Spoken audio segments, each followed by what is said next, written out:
ഇന്ന് രാത്രി തിരുവചനത്തിൽ നിന്ന് അല്പസമയങ്ങൾ നമുക്ക് ചിന്തിക്കാം. വായിച്ച വേദഭാഗം വളരെ പരിചിതമായ വേദഭാഗമാണ്. ഒരിക്കൽ കൂടി വായിച്ച് ദൈവദാസനെ സഹായിച്ചാട്ട്.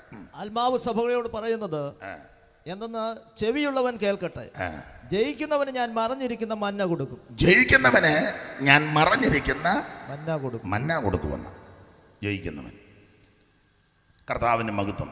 ഇന്ന് രാത്രി തിരുവചനത്തിൽ നിന്ന് അല്പസമയങ്ങൾ നമുക്ക് ചിന്തിക്കാം. വെളിപ്പാട് പുസ്തകം 2-ാം അധ്യായത്തിൻ്റെ 17-ാം വാക്യമാണ് ചിന്തയ്ക്ക് ആധാരമായിട്ട് വായിച്ചത്. നമുക്കറിയാം, വെളിപ്പാട് പുസ്തകം വളരെ ഈടുറ്റ ഒരു പുസ്തകമാണ്. വെളിപ്പാട് പുസ്തകം ഈ സത്യവേദ പുസ്തകത്തിലെ ആദ്യ പുസ്തകം, ഉൽപ്പത്തി പുസ്തകം, ഒടുവിലത്തെ പുസ്തകം വെളിപ്പാട് പുസ്തകം. ഈ പുസ്തകം വളരെ അനുഗ്രഹിക്കപ്പെട്ട ഒരു പുസ്തകമാണ്. നിങ്ങളോട് പറയേണ്ട കാര്യമില്ലെങ്കിലും അറിയാം. ആരെങ്കിലും അറിയാത്തവരുണ്ടെ അറിയാൻ വേണ്ടിയാണ്. ഇതുപോലെ അനുഗ്രഹിക്കപ്പെട്ട ഒരു പുസ്തകം. ഈ പുസ്തകം നമ്മുടെ കയ്യിൽ ഇത്ര കൃത്യമായിട്ട് എത്തിക്കാൻ അധ്വാനിച്ച മിഷണറിമാരുണ്ട്. പെന്തിക്കോസുകാരൊന്നും അല്ല. അത് CSIക്കാരാ അതിന് ചുമല് കൊടുത്തത് പ്രാരംഭത്തിൽ. അവര് മിഷണറിമാർ നന്നായിട്ട് ഇതിനു വേണ്ടി അധ്വാനിച്ചു. അതിൻ്റെ ചുവട് പിടിച്ച ബാക്കിയുള്ളവരെല്ലാം കയറി വരുന്നു.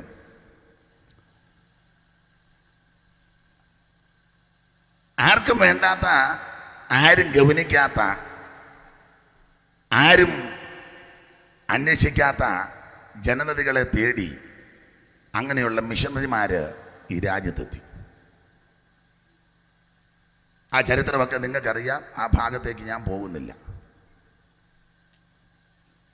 അധസ്ഥിതരാകുന്ന, അധകൃതരാകുന്ന ആൾക്കാരുടെ ഉന്നമനത്തിനും അവരുടെ പുരോഗതിയെയും ലക്ഷ്യമാക്കി ഉപരി അവരെ നിത്യതയിലെത്തിക്കുന്ന ഉദ്ദേശത്തോടു കൂടി ക്രിസ്തു ദർശനം പ്രാപിച്ച, ക്രിസ്തുവിനെ രക്ഷിതാവായി സ്വീകരിച്ച യേശു ക്രിസ്തുവിനെ ആരാധിക്കുന്ന ആ ഭക്തന്മാർ അതിനുവേണ്ടി ഒത്തിരി മുതൽ മുടക്കി ചുമല് കൊടുത്തു. വളരെ കഷ്ടം സഹിച്ച ഈ പുസ്തകം നമ്മുടെ കയ്യിലെത്താനിടയായത്.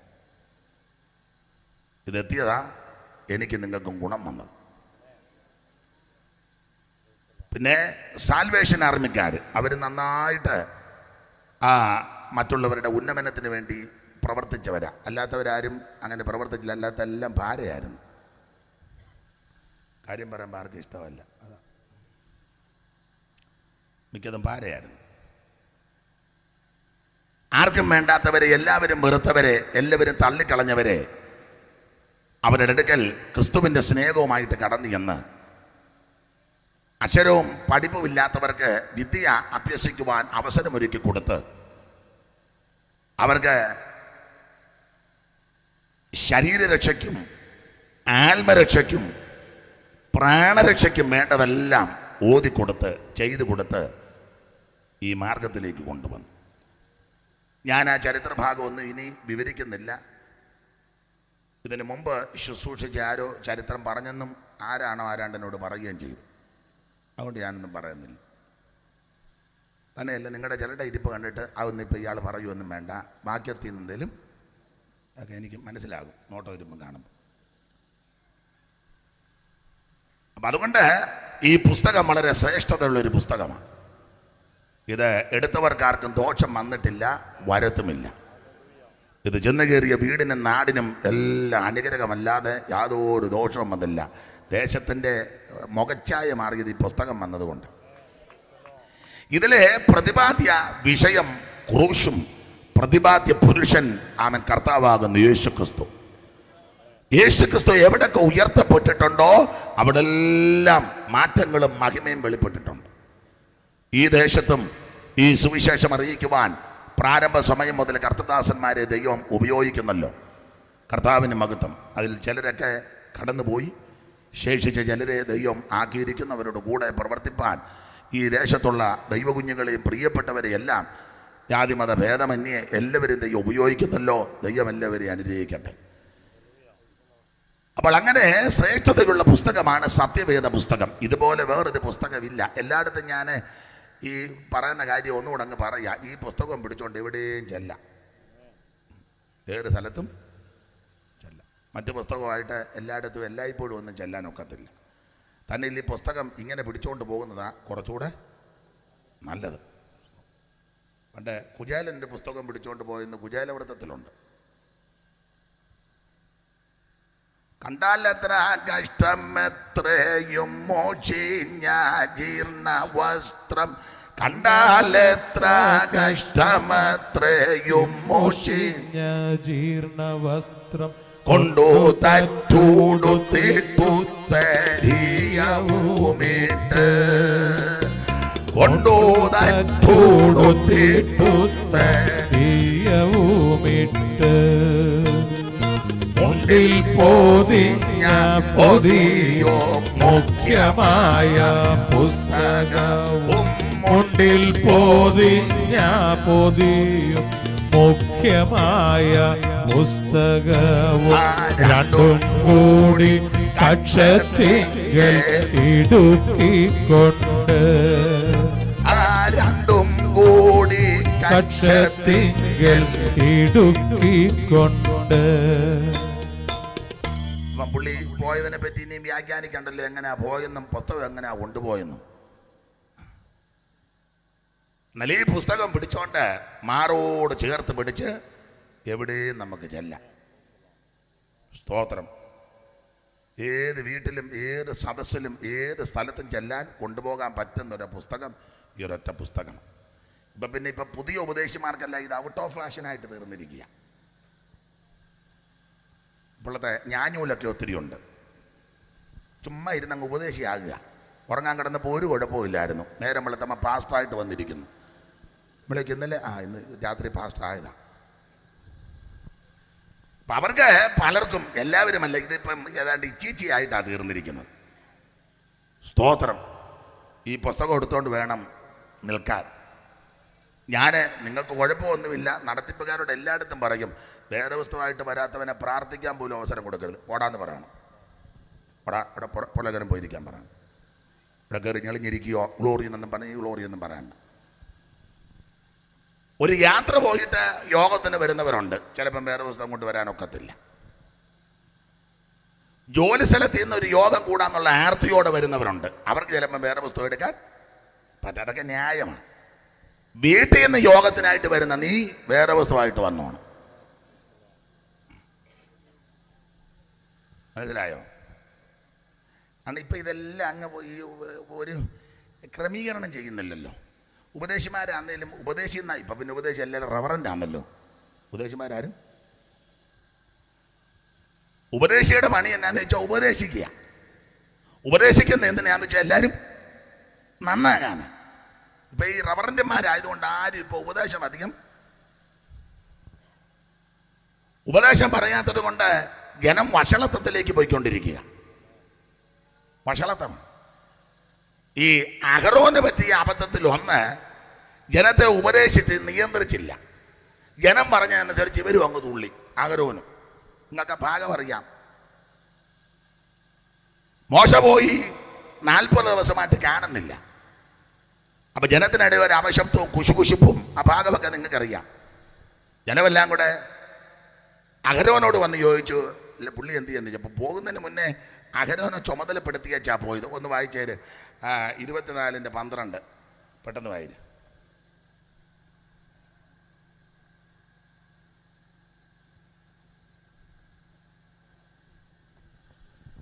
പുറപ്പാടാന്നേ. പിന്നെ യഹോവ മോശയോട്, നീ എൻ്റെ അടുക്കൽ പർവ്വതത്തിൽ കയറി വന്ന് അവിടെ ഇരിക്കാം. ഞാൻ നിനക്ക് കൽപ്പനകളും നീ അവരെ ഉപദേശിക്കേണ്ട ഞാൻ എഴുതിയ ന്യായപ്രമാണവും കൽപ്പനകളും തരൂ എന്ന് അരുളി ചെയ്തു. അങ്ങനെ മോശ അവൻ്റെ ശുശ്രൂഷക്കാരനായ യോശുവ എഴുന്നേറ്റ് മോശ ദൈവത്തിന്റെ പർവ്വതത്തിൽ കയറി. അവൻ മൂപ്പന്മാരോട് അപ്പൊ മോശയും പർവ്വതത്തിലോട്ട് പോവാം. മൂപ്പൻ എന്ന് പറഞ്ഞാൽ മൂത്തതല്ല. നമ്മുടെയൊക്കെ സഭയിൽ മൂപ്പന്മാരുണ്ട്. കാരണം കണ്ടവാനം മൂത്തു. വേറെ ദിവസത്തിലെ മൂപ്പനല്ല. കാരണം ഇതിനകത്ത് വന്ന് വിളഞ്ഞു കൊന്തൊടിഞ്ഞങ്ങ് മൂത്തു. ഈ കൺവെൻഷനിൽ സംബന്ധിക്കാൻ തുടങ്ങി 10-40 കൊല്ലമായി കണ്ടവാനം മൂത്ത് കഴിഞ്ഞാൽ പിന്നെ സ്തോത്രം പറയത്തില്ല, ആരാധിക്കത്തില്ല, കൈയടിക്കത്തില്ല, ദൈവത്തെ കണ്ടാനം മൂത്തിരിക്കുക. അപ്പം മൂത്തത് വേറെ, മൂപ്പം വേറെ. പണ്ട് പറയുന്നത് പോലെ മേരി വേറെ, മൂരി വേറെ. മൂത്തത് വേറെ, മൂപ്പം വേറെ. ഇവിടെ മൂപ്പന്മാരോട് ഞങ്ങൾ നിങ്ങളുടെ അടുക്കൽ മടങ്ങി വരുവോ. ഞങ്ങൾ ബഹുവചനമാണ് എന്ന് പറഞ്ഞാൽ ഞാനും യോശുവയും, അതാണ് ഞങ്ങൾ. നിങ്ങളുടെ അടുക്കൽ മടങ്ങി വരുവോളം ഇവിടെ താമസിപ്പീൻ, ഇവിടെ താമസിക്കണം. അഹരോനും ഹൂരും നിങ്ങളോട് കൂടെ ഉണ്ടല്ലോ. ആർക്കെങ്കിലും വല്ല കാര്യമുണ്ടായാൽ ഇങ്ങോട്ട് നോക്കിക്കേ. അതിന് അങ്ങനെ പറയാൻ കാര്യം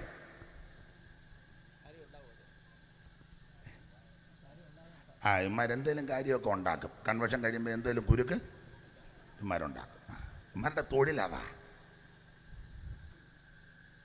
ഇതിനകത്ത് പരമാർത്ഥികളുമുണ്ട്, പൂണ്ട ബിരുദന്മാരുമുണ്ട്. എവിടാ? കോട്ടമലയിലെ കാര്യം അല്ല പറഞ്ഞ്, ഇപ്പം പുറപ്പാടല്ലേ വായിച്ചേ. അവിടുത്തെ കാര്യം പിന്നെ കോട്ടമലയിൽ ഉണ്ടെങ്കിൽ കോട്ടമലക്കാർ കൂടെ ഏറ്റെടുക്കാം. കാരണം ആർക്ക് വേണേലും വലിയ വില്ലന്മാരാ. യോത്തിരിക്കുമ്പോൾ ഗ്ലോറി വിക്ടറി കാൽവറി എന്നൊക്കെ പറഞ്ഞ് ഇങ്ങനെ കണ്ണുമൊക്കെ മേലോട്ടാക്കുന്നുള്ളൂ. വലിയ പുള്ളിക്കാരാ. ആർക്കെങ്കിലും വല്ല കാര്യം ഉണ്ടായാൽ അങ്ങനെ പറയാൻ കാര്യന്മാർ പ്രശ്നം ഉണ്ടാക്കും. എന്തെങ്കിലുമൊക്കെ പ്രശ്നം ഉണ്ടാക്കും. അത് ദൈവത്തിനറിയാം, അഭിഷിക്തനെ പറയാം. അതുകൊണ്ടാ ആർക്കെങ്കിലും വല്ല കാര്യം ഉണ്ടായാൽ അവൻ അവരുടെ അടുക്കൽ ചെല്ലട്ടെ. അവരുടെ അടുക്കൽ ചെല്ലണം. അഹറോന്റെയും ഹൂരിന്റെ അടുക്കൽ ചെല്ലണം എന്ന് പറഞ്ഞു. അങ്ങനെ മോശ പർവ്വതത്തിൽ പർവ്വതത്തിലേക്ക് കയറിപ്പോയി. മോശ ദൈവത്തിന്റെ പർവ്വതത്തിലേക്ക് പോവുക. അപ്പൊ ആ ഭാഗം പഠിക്കുമ്പോൾ ഇവരെ നിയന്ത്രിക്കാൻ നടത്തിപ്പുകാരായിട്ട് അഹറോനെയും ഹൂരിനെ ആക്കി. നമുക്കറിയാം അഹറോൻ മോശയുടെ ജ്യേഷ്ഠനാണ്. ഹൂരിനെ പറ്റി ഒരു പഠനം മോശയുടെ അളിയനാണ്. അങ്ങനല്ലേ? ആരേലും ആട്ടിനിപ്പം നീ അത് പറഞ്ഞൊരോടക്കൊന്നും. മോശയുടെ പെങ്ങൾ മിരിയാമിന്റെ ഭർത്താവ് ഹൂരെന്നും ഇവൻ യഹൂദ ഗോത്രത്തിൽപ്പെട്ട വ്യക്തിയായിരുന്നെന്നും ഒക്കെ ഒരു നല്ല ഉന്നിട്ട് പാസ്സായി. ഇവരൊക്കെ ഞാൻ ജനിക്കുന്നതിന് മുന്നേ പ്രസംഗിക്കാനും പഠിപ്പിക്കാനും തുടങ്ങി. അതുകൊണ്ടാണ് അവരോടും കൂടെ ചോദിക്കുന്നത്. അതുകൊണ്ട് എന്നോട് യോജിച്ച് നിൽക്കണം. മസിൽ പിടിച്ചൊന്നും ഇരിക്കരുത്. സ്തോത്രം. യോജിച്ചു വന്നോ. അപ്പൊ അഹരോൻ മോശയുടെ ജ്യേഷ്ഠനും ഹൂര് മോശയുടെ അളിയനാണ്. അപ്പൊ അളിയനെയും ചേട്ടനെയും ഇത് ഏൽപ്പിച്ചാ പോയത്. നമ്മുടെ അളിയന്മാരെ വല്ലോ ഏൽപ്പിക്കുകയെന്ന് നല്ല ഏരായി. കാരണം നമ്മുടെ അളിയനെ നമുക്ക് അറിയാം, അളിയന് നമ്മൾ അറിയാം. എല്ലാ അളിയനും കൊള്ളാം, ബേബിളിയനും കൊള്ളാം, ജോർജ് അളിയനും, എല്ലാ അളിയനും കൊള്ളാം. അപ്പം അതുകൊണ്ട് മോശ അളിയനെയും ജ്യേഷ്ഠനെയും ഫലമേൽപ്പിച്ചിട്ട് പോവുക. പോയപ്പോൾ കൂടെ യോശുവയെ കൂടെ കൂട്ടിക്കോ. അതാ ഞാനും യോശുവയും പർവ്വതത്തിലോട്ട് പോകുകയാണ്. ഞങ്ങൾ തിരിച്ചു വരുവോളം നിങ്ങളെല്ലാം ഇവിടെ പാർക്കണം.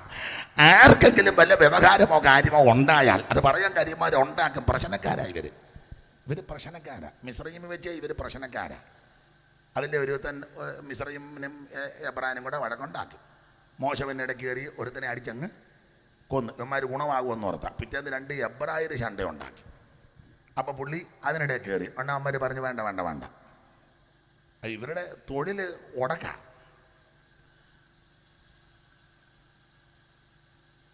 അവിടെ നിന്നപ്പോൾ ഉടക്കായിരുന്നു. എവിടാ? നേരത്തെ നിന്നിടത്ത്. സഭയെ വന്നിട്ടും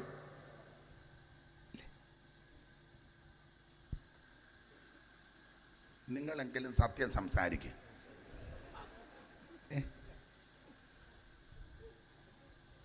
അവിടെ നിന്ന കാലത്ത് ഉടക്കാം. ഇതിനകത്ത് നിന്നിട്ടും ചിലത് ഗുണമല്ല. അത് മോശയ്ക്ക് നന്നായിട്ട് അറിയാം. അതുകൊണ്ടാണ് മോശ പറഞ്ഞ് ആർക്കെങ്കിലും വലിയ കാര്യമുണ്ടായാൽ അവർ അഹരോന്റെയും ഹൂരിൻ്റെയും അടുക്കൽ ചെല്ലട്ടെ, ഞങ്ങൾ പർവ്വതത്തിലോട്ട് പോകാം. അങ്ങനെ മോശ ഇവരെ ചുമതലപ്പെടുത്തി വെച്ച് പർവ്വതത്തിലോട്ട് പോയി. മോശ പോയിട്ട് കാണുന്നില്ല. ജനത്തിനിടെ സംസാരവും അപശബ്ദവും കുശുകുശുപ്പും. അഹരോൻ്റെ അടുക്ക വന്ന് ആൾ തടിച്ചു കൂടി വെച്ച് പറഞ്ഞ് ഞങ്ങളുടെ മുമ്പിൽ നടക്കാൻ ദൈവത്തെ ഉണ്ടാക്കി തരണം. അഹരോൻ പറഞ്ഞ് ഞാൻ എവിടെ ചെന്ന് ദൈവത്തെ ഉണ്ടാക്കാനാ? എഴുതിയിട്ടില്ലെങ്കിൽ എൻ്റെ ചിന്ത അഹരോൻ പറഞ്ഞു കാണുമായിരിക്കാൻ. ഞാൻ എഴുതിയിട്ടില്ല, ചിന്തയാ. എന്നാൽ ഞാനങ്ങ് ദൈവം ആയേക്കാന്ന്. പുള്ളിക്ക് ഒരു പൊടിപ്പിളാനുണ്ട്, ദൈവം ആയാൽ കൊള്ളാന്ന്. അവ പറഞ്ഞ് വേണ്ട വേണ്ട വേണ്ട, അതിനുള്ള ഇതൊന്നും നിനക്കില്ല, ദൈവത്തെ ഉണ്ടാക്കാൻ പറഞ്ഞു. അപ്പോൾ അഹരോൻ ബുദ്ധിയോടെ പറഞ്ഞൊരു കാര്യം ചെയ്യുക, പെണ്ണുങ്ങളെല്ലാം കൂടെ കുണുക്ക് പറിച്ചുകൊണ്ട് വരാൻ പറഞ്ഞു. പിള്ളേരും പെണ്ണുങ്ങണിയും പെണ്ണുങ്ങളും എല്ലാം കൂടെ കുണുക്ക് പറിച്ചുകൊണ്ട് അഹരോൻ്റെ കയ്യിൽ കൊടുത്തു. അവനത് അവരുടെ കയ്യിൽ നിന്ന് വാങ്ങി ഒരു കൊത്തുള്ളി കൊണ്ട് ഭാഷ, രൂപം, ഷെയ്പ്പ് വരുത്തി ലക്ഷണമൊത്തൊരു കാളക്കുട്ടിയെ വാർത്തുണ്ടാക്കി. എന്ന് പറഞ്ഞാൽ ജനം തുള്ളിയതിനനുസരിച്ച് നടത്തിപ്പുകാരനും തുള്ളി. അങ്ങനെ തുള്ളാൻ പാടില്ല. ജനം പറയുന്നതിനനുസരിച്ച് ജനത്തിൻ്റെ പൾസറിഞ്ഞല്ല ഉപദേശം സ്ഥാപിക്കുന്നത്. ഉപദേശത്തിനനുസരിച്ച് ജനം വരണം.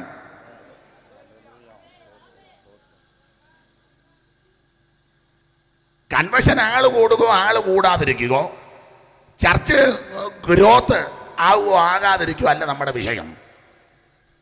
പ്രമാണമാ വിഷയം. ജനത്തിൻ്റെ ഇങ്ങനെ അനുസരിച്ച് പ്രമാണം വളക്കിയല്ല, പ്രമാണം അനുസരിച്ച് ജനം ക്രമീകരിക്കപ്പെട്ട് വരണം. അപ്പം അഹരോൻ അതുകൊണ്ട് പറഞ്ഞൊരു കാര്യം ചെയ്യുക, കാളക്കുട്ടി ഉണ്ടാക്കാന്ന് പറഞ്ഞു. നല്ല ലക്ഷണമൊത്തൊരു കാളക്കുട്ടി ഉണ്ടാക്കിയ കാളെ കണ്ടപ്പോൾ ജനം ഇളകി. ആളും കാളയും കൂടെ അങ്ങ് മേളമാണ്. അതാണ് ഇപ്പം നടക്കുന്ന ആളും കാളയും മേളവും.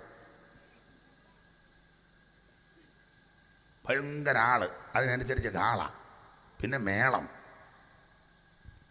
അടിയിച്ചു ബഹളം ഉണ്ടാക്കുക. അവിടെ ഒരു പദമെഴുതിയേക്കുന്നത് ജനം പക്ഷിപ്പാനും കുടിപ്പാനും ഇരുന്ന് കളിപ്പാൻ എഴുന്നേറ്റെന്നാ മലയാളത്തിൽ.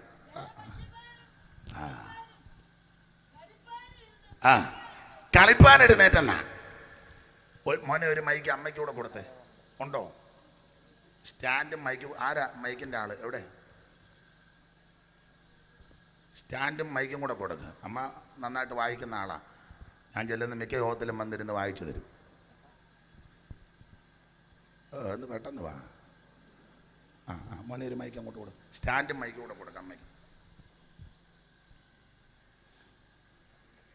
മുന്നേകിരുന്നവൻ നീ,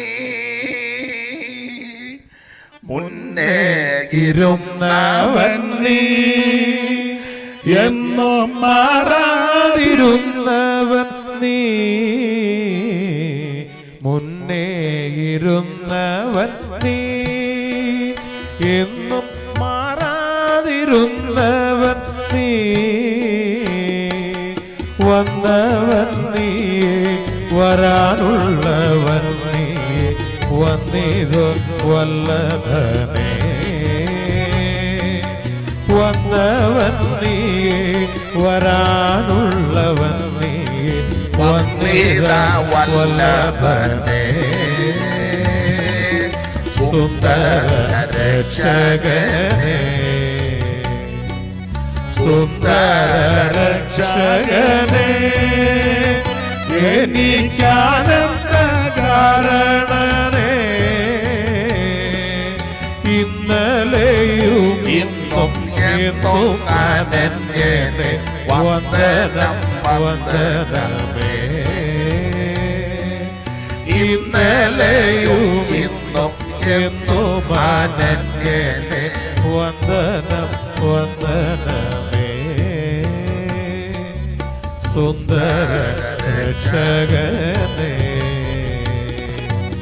അവിടെ 32-ാം അധ്യായത്തിന്റെ 6-ാമത്തെ വാക്യം, കണ്ണുക്ക് തീരുന്ന വാക്യം വായിച്ചേമ്മേ. അവർ അധികാലത്ത് എഴുന്നേറ്റ് ഹോമയാഗങ്ങൾ കഴിച്ചു, സമാധാന യാഗങ്ങളും അർപ്പിച്ചു. ജനം ഭക്ഷിപ്പാനും കടിപ്പാനും ഇരുന്നു. ജനം ഭക്ഷിപ്പാനും കുടിപ്പാനും ഇരുന്ന് കളിപ്പാൻ എഴുന്നേറ്റെന്ന. മലയാളത്തിൽ കളിപ്പാൻ എന്ന, തമിഴ് കൊടുത്തേക്കുന്ന വിളയാടാൻ എഴുന്നേറ്റെന്ന. വിളയാട്ടമെന്ന. തമിഴ് ബൈബിൾ ഉള്ളവർക്ക് ഉണ്ടെങ്കിൽ പെട്ടെന്ന് വായിച്ചാൽ മനസ്സിലാകും. വിളയാടെന്ന. വിളയാട ഉണ്ടോ മോനെ തമിഴ് ബൈബിൾ? തമിഴ് ബൈബിളാണോ? ആണോ? ഇങ്ങോട്ട് എഴുന്നേറ്റ് വാ, ഇങ്ങോട്ട് വാ.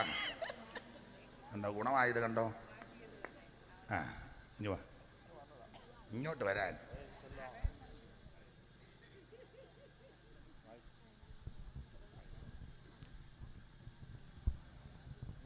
மறுநாள் அவர்கள் காலையில் எழுந்து சர்வாங்க தகன பலியிட்டு சமாதான பலிகளை செலுத்தினார்கள். பின்பு ஜனங்கள் புசிக்கவும் குடிக்கவும் உட்கார்ந்து விளையாட எழுந்தார்கள். ഇനി ഞാൻ വിളിക്കുവേ. മലയാളത്തിൽ കൊടുത്തിരിക്കുന്നത് കളിപ്പാൻ എഴുന്നേറ്റെന്ന, തമിഴാ കുറച്ചുകൂടെ എഫക്റ്റ്. വിളയാടാൻ എഴുന്നേറ്റെന്ന. മിക്ക കൂട്ടായ്മകളിലും ആരാധനാ യോഗത്തിലും ഒക്കെ ചെന്ന് വിളയാട്ടമല്ലേ. പ്രമാണമില്ലാത്തവനെല്ലാം കയറി വിളയാടുക. ഇവിടെ പിന്നെ സുബിനെ ഇവരെയൊക്കെ പരിചയമുണ്ട്. എല്ലാം രക്ഷിക്കപ്പെട്ടതല്ലയോ? സ്നാനപ്പെട്ടാണോ? ഇവിടെ എന്തെങ്കിലും പറ അല്ലേ? അതെ, ദൈവദാസന്മാരും ഒക്കെയാ അല്ലയോ? ആ, ദൈവം അനുഗ്രഹിക്കട്ടെ. തിരുമേശ എടുക്കുന്നുണ്ടോ? ആ, അങ്ങനെയുള്ളവർ പാടിയാ മതി.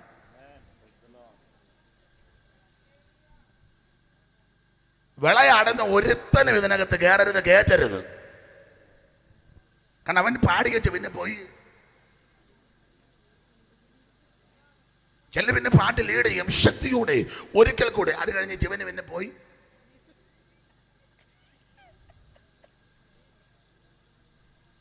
കാരണം പൗലോസ് എഴുതിയല്ലോ, അജീർണത നിമിത്തം. കാരണം 5:30 തുടങ്ങിയതാ, 9:30 ആയപ്പോ അജീർണതയായി.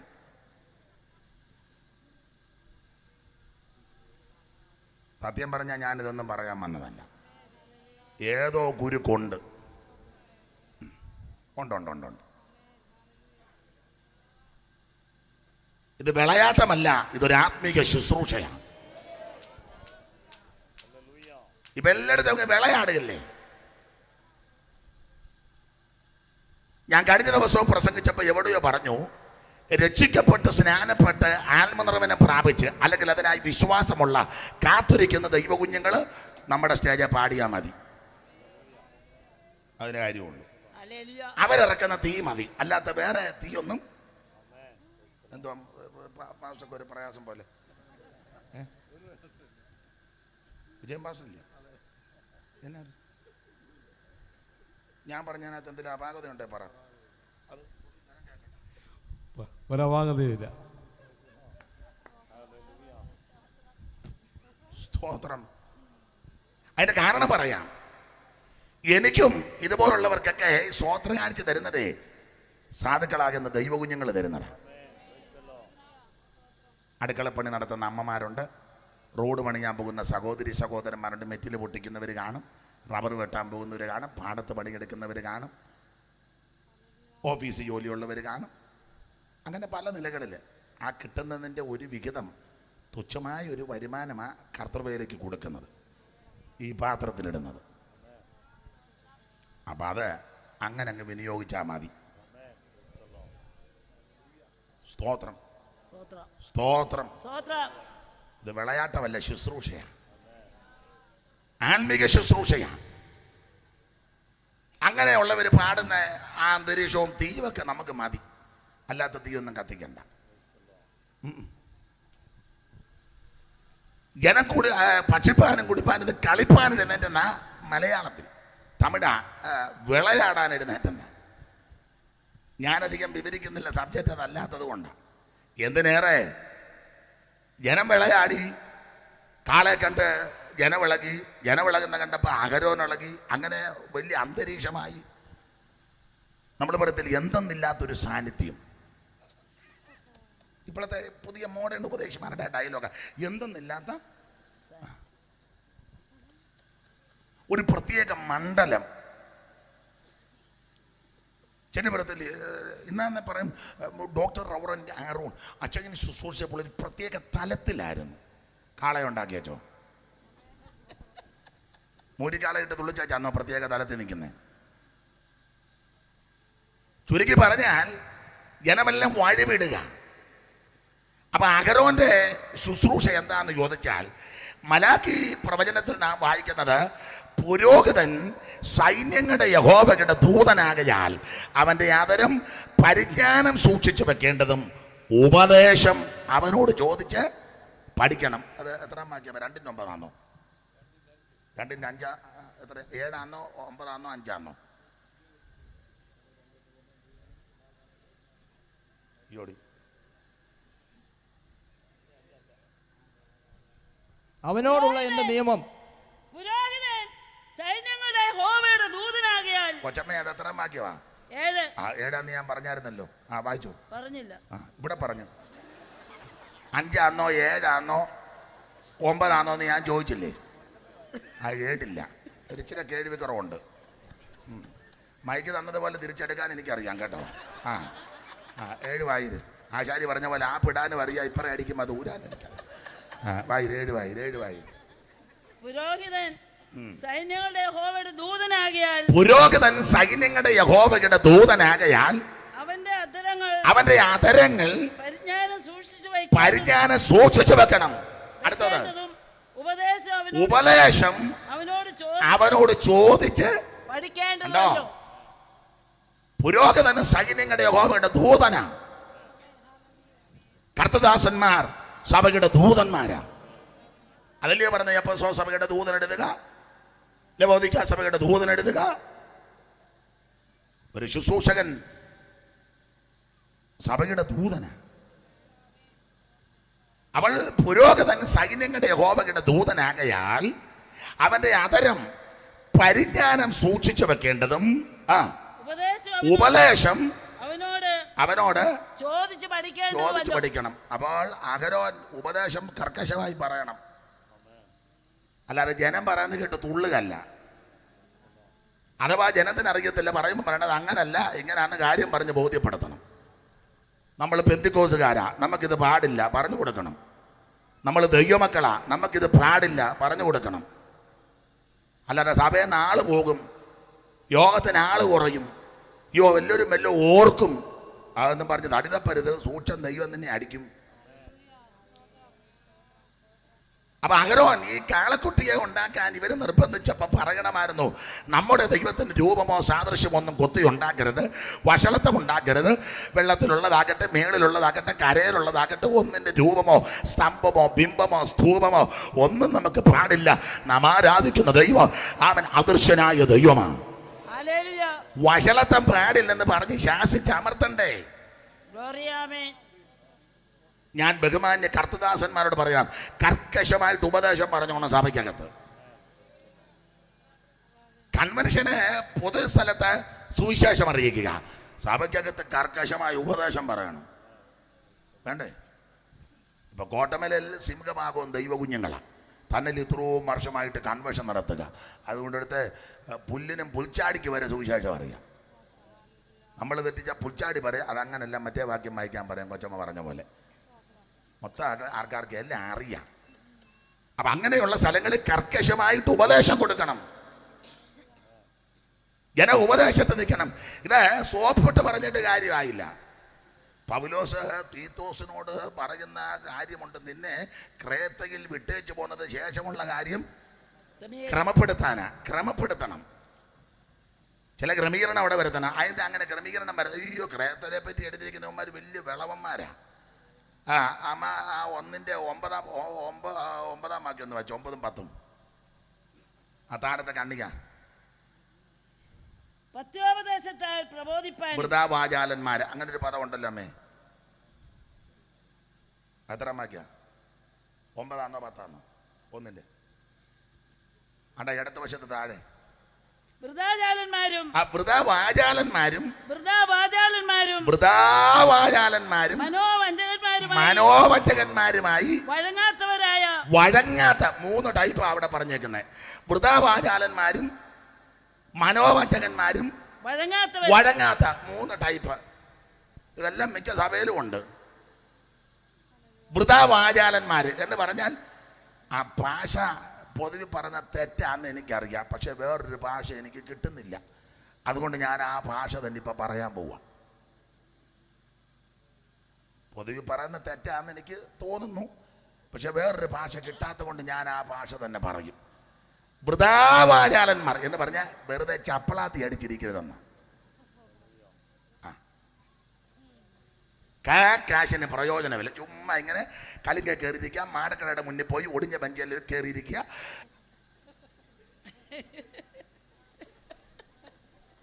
നീ ദൈവ പൈതലാന്ന് ഓർക്കണം. സ്ത്രീകളും അതുകൊണ്ടമാ സുവിശേഷ പ്രവർത്തനത്തിന് പോകുന്നതിന് പോകാം, പ്രാർത്ഥനയ്ക്ക് പോകാം, കൂട്ടായ്മയ്ക്ക് വരാം. അല്ലാതെ വെറുതെ മറ്റ് വീടുകളിൽ പോയി മെനക്കെട്ട് നടക്കരുത്. മെനക്കെട്ട് നടക്കരുത്. നടക്കരുത്. കർക്കശമായ ഉപദേശമല്ലേ തിരുവചനത്തിൽ. ഉണ്ടോ? വിശേഷിച്ച് സഹോദരിമാരുടെ ആ കർക്കശ ഉപദേശം അവിടെ എഴുതിയിരിക്കുന്ന അമ്മമാര് പെൺപിള്ളേരെ അവർ വീട് തോറും നടന്ന് മിനക്കെടുവാനും ശീലിക്കും. എനിക്കറിയാം കൊച്ചമ്മ അതൊക്കെ വായിച്ചു തരുമെന്ന്. അതിനല്ലയോ ഞാൻ മൈക്ക് തന്നത്. അങ്ങനെ തന്നെ ഇരിക്കട്ടെ. അവിടെ ഞാൻ വരുന്നുണ്ട് വെൺമണി ക്രൂസ് വഴി. അന്നേരം വായിച്ചു തന്നോണം. വചനവും അറിയാം, ഞാൻ പോകുന്ന റൂട്ടും അറിയാം. ദൈവം ശരീരത്തിന് അല്പം ബലഹീനതയുണ്ടെങ്കിലും ആത്മീയ വിഷയത്തിൽ നല്ല ചൂടാ. ദൈവത്തിന്റെ മഹത്വം. ദൈവം അനുഗ്രഹിക്കട്ടെ. വൃഥാവാചാലന്മാരും മനോവഞ്ചകന്മാരും വഴങ്ങാത്ത കുറേ എണ്ണം.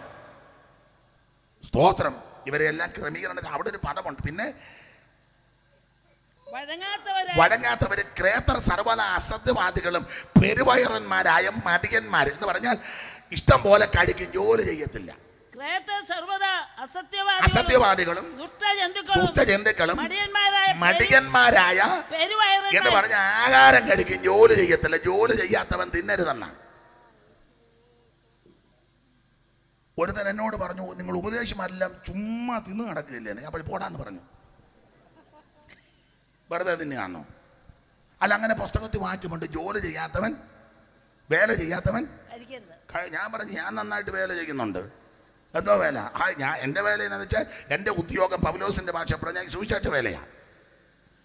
ഞാൻ അധ്വാനിക്കുന്നുണ്ട് ഉപദേശത്തിലും വചനത്തിലും. നന്നായി അധ്വാനിക്കുന്ന മൂപ്പന്മാരെ,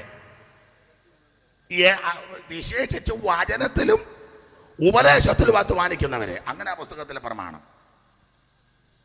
എത്ര രാത്രിയായാലും വീട്ടിൽ ചെന്നാൽ വേദപുസ്തകം വായിച്ച് ചില കാര്യങ്ങൾ ചിന്തിച്ചും ആലോചിച്ചും പഠിച്ചേച്ചേ കിടക്കുള്ളൂ. ഞാൻ രാവിലെയും ദൈവസന്നിധി ഇരിക്കും. നന്നായിട്ട് അധ്വാനിക്കുന്നുണ്ട്. അപ്പം അതുകൊണ്ട് വെറുതെ ഞങ്ങൾ തിന്ന് കിടക്കാന്ന് പറയരുത്. ജോലി ചെയ്യുന്നുണ്ട്. ഞങ്ങൾ ഏൽപ്പിച്ച് ഇപ്പം തന്നെ മുമ്പേ ഒരു പാട്ട് പാടി, അത് കാണാതെ പഠിക്കണം. ചില ഒന്ന് പാടാവോ? പാട്ടുകാരില്ലേ? പാടാവോ കാണാതെ? നിങ്ങളെ ഇകഴ്ത്തി പറഞ്ഞതല്ല, ഞാൻ അധ്വാനിച്ചിട്ടില്ലേ? പാറ യോടി ഇല്ലേ? കാണാതെ പഠിക്കണ്ടേ? ഓർമ്മ ദൈവം തരുന്നതാ, എന്നാലും മെനക്കെടണ്ടേ? രണ്ട് വാക്യമേ ഉള്ളെങ്കിലും അത് കാണാതെ പറയണേ, മെനക്കെടണ്ടേ? ദൈവത്തിന്റെ കരുണയാ. നന്നായിട്ട് അധ്വാനിക്കണം. അപ്പൊ താഴോട്ട് പഠിച്ചു വരുമ്പോൾ അങ്ങനെയുള്ള ഈ വൃഥാവാചാലന്മാരും മനോവഞ്ചകന്മാരും വഴങ്ങാത്ത ഇവരെ, ഈ മടിയന്മാരായ വെറുവയറന്മാരായ ഇവരെ താഴത്തൊരു പദമുണ്ട്, കഠിനമായി ശാസിക്കണമെന്ന്. അങ്ങനെ തന്നെ അവിടെ എഴുതിയേക്കുന്നത് അല്ലയോ? കഠിനമായി ശാസിക്കണം. ആ പദം ഒന്ന് വായിച്ചേ, കഠിനമായി ശാസിക്കണം. രണ്ടുപേരും വായിച്ചോളൂ. സത്യമിട്ടകലുന്ന മനുഷ്യരുടെ കൽപ്പനകളെ ശ്രദ്ധിക്കാതിരിക്കേണ്ടതിനും അവരെ കഠിനമായി ശാസിക്കണം. അപ്പൊ അഹരോന് പറ്റിയ അബദ്ധം, ശാസിച്ചില്ല, കഠിനമായി ശാസിച്ചില്ല, ഉപദേശം പറഞ്ഞു കൊടുത്തില്ല. ആളെ ഉണ്ടാക്കി പുള്ളി തുള്ളി മേളമായി. എന്തിനേറെ ജനത്തെ വഴി വിട്ടു. മോശ ഇറങ്ങി വന്നപ്പോൾ പാളയത്ത് വലിയ ബഹളവും ആർപ്പും ആരവാരവും. മോശ വന്ന് ചോദിച്ചു, എന്തുവാന്ന് ചോദിച്ചു. അവർ പറഞ്ഞു, ഫാസ്റ്റിംഗ് പ്രയറാ 40 days. അപ്പോൾ ചോദിച്ചു, എന്താ? തീയാന്ന് പറഞ്ഞു. തീ. പകല് പവർ കോൺഫറൻസും വൈകിട്ട് ഫയർ കോൺഫറൻസുമാണെന്ന് പറഞ്ഞു. എല്ലാ ദിവസവും ആൾക്കാരുണ്ടെന്ന് പറഞ്ഞു. എല്ലാ ദിവസവും. ഈയിടെ ഒരു സ്ഥലത്ത് ഉപവാസ പ്രാർത്ഥന, ഈ പുഴു നിറയ്ക്കുന്ന പോലെ എല്ലാവരുടെയും ഫോട്ടോ. എന്ത് ഫോട്ടോയാണെന്നറിയാമോ? ഇഷ്ടം പോലെ. പോയ ഒരാൾ എന്നോട് പറഞ്ഞു, അച്ഛാ ഒരു പകല് തന്നെ 5-6 പേരാ പ്രസംഗിക്കുന്നത്. മത്സരമാണ്. ഇഷ്ടം പോലെ. അപ്പം മോശ ഇറങ്ങി വന്നപ്പോൾ പകല് ഭയങ്കര മീറ്റിംഗ് നടക്കുക. മോശ അടുത്ത് വന്നപ്പം വിവേചിച്ചു, വഴിവിട്ട് നടക്കുക. അതുകൊണ്ടാണ് മോശയെ അഹരോനെ ശാസിച്ച് ചോദിച്ചു, നീ ജനത്തെ കെട്ടഴിച്ചു വിട്ടത് എന്തിനാന്ന് ചോദിച്ചു. 25 വാക്യം വായിച്ച കൊച്ചമ്മ. 25:32. അവരുടെ വിരോധികൾക്ക് മുമ്പാകെ അവർ ഹാസ്യമാകത്തക്ക വണ്ണം അഹരോൻ അവരെ അഴിച്ചുവിട്ട് കളകയാൽ ജനം കെട്ടഴിഞ്ഞവരെന്നാ. കണ്ടോ? കെട്ടഴിഞ്ഞവരായി എന്ന് കണ്ടിട്ട് മതി. അടിച്ചു വിട്ടു, ജനം കെട്ടഴിഞ്ഞു. ജനത്തെ കെട്ടഴിച്ചു വിടാൻ ഒക്കത്തില്ല. യാഗപീഠത്തിന്റെ കൊമ്പുകളോളം യാഗപശുവിനെ കയറുകൊണ്ട് കെട്ടണം. കെട്ടഴിച്ചു വിടാൻ ഒക്കത്തില്ല. ഇത് പ്രമാണമുണ്ട്. അഹരോൻ ജനത്തെ അടിച്ചു വിട്ടു, കെട്ടടിച്ചെന്ന. എനിക്ക് തമിഴ് വശമില്ല, അദ്ദേഹം തമിഴ് ബൈബിൾ കൊണ്ടുവന്നത് ഗുണമായി. തമിഴിൽ കൊടുത്തിരിക്കുന്ന മലയാളത്തിൽ കെട്ടടിച്ചെന്നും ഹാസ്യമായെന്നുമൊക്കെയാണ്. തമിഴിൽ കൊടുത്തിരിക്കുന്നത് നിർവാണമായെന്ന. ഒന്നുകൂടെ വാ, തമിഴ് വായി. ഞാൻ വായിച്ചാൽ തെറ്റും, എനിക്കറിയത്തില്ല. ജനങ്ങൾ തങ്ങൾ പകവിയറുക്കൾ അപമാനപ്പെടുത്തതാകെ ആരോൺ അവർകളെ നിർവാണമായി ഇരിക്കുന്നത്, അവർകൾ നിർവാണമായി ഇരിക്കുന്നത് മോശ കണ്ടെന്ന വായിര്.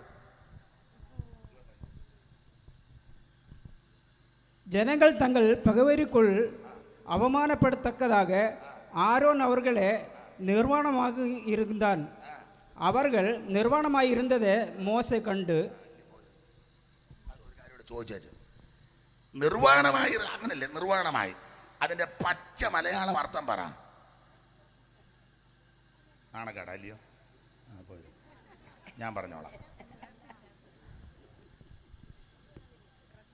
തമിഴിൽ നിർവാണമായിരുന്നാണ് എന്ന് പറഞ്ഞാൽ അതിന്റെ പച്ച മലയാളം തുണിയില്ലാതിരുന്നെന്ന്.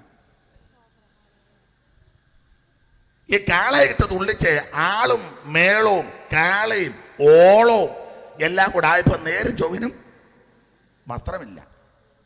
ഇംഗ്ലീഷ് ബൈബിൾ നേക്കണമെന്ന് തന്നെയാണ് കൊടുത്തേക്കുന്നത്. അതാരുടെയിലുണ്ടോ ഇംഗ്ലീഷ് ബൈബിള്?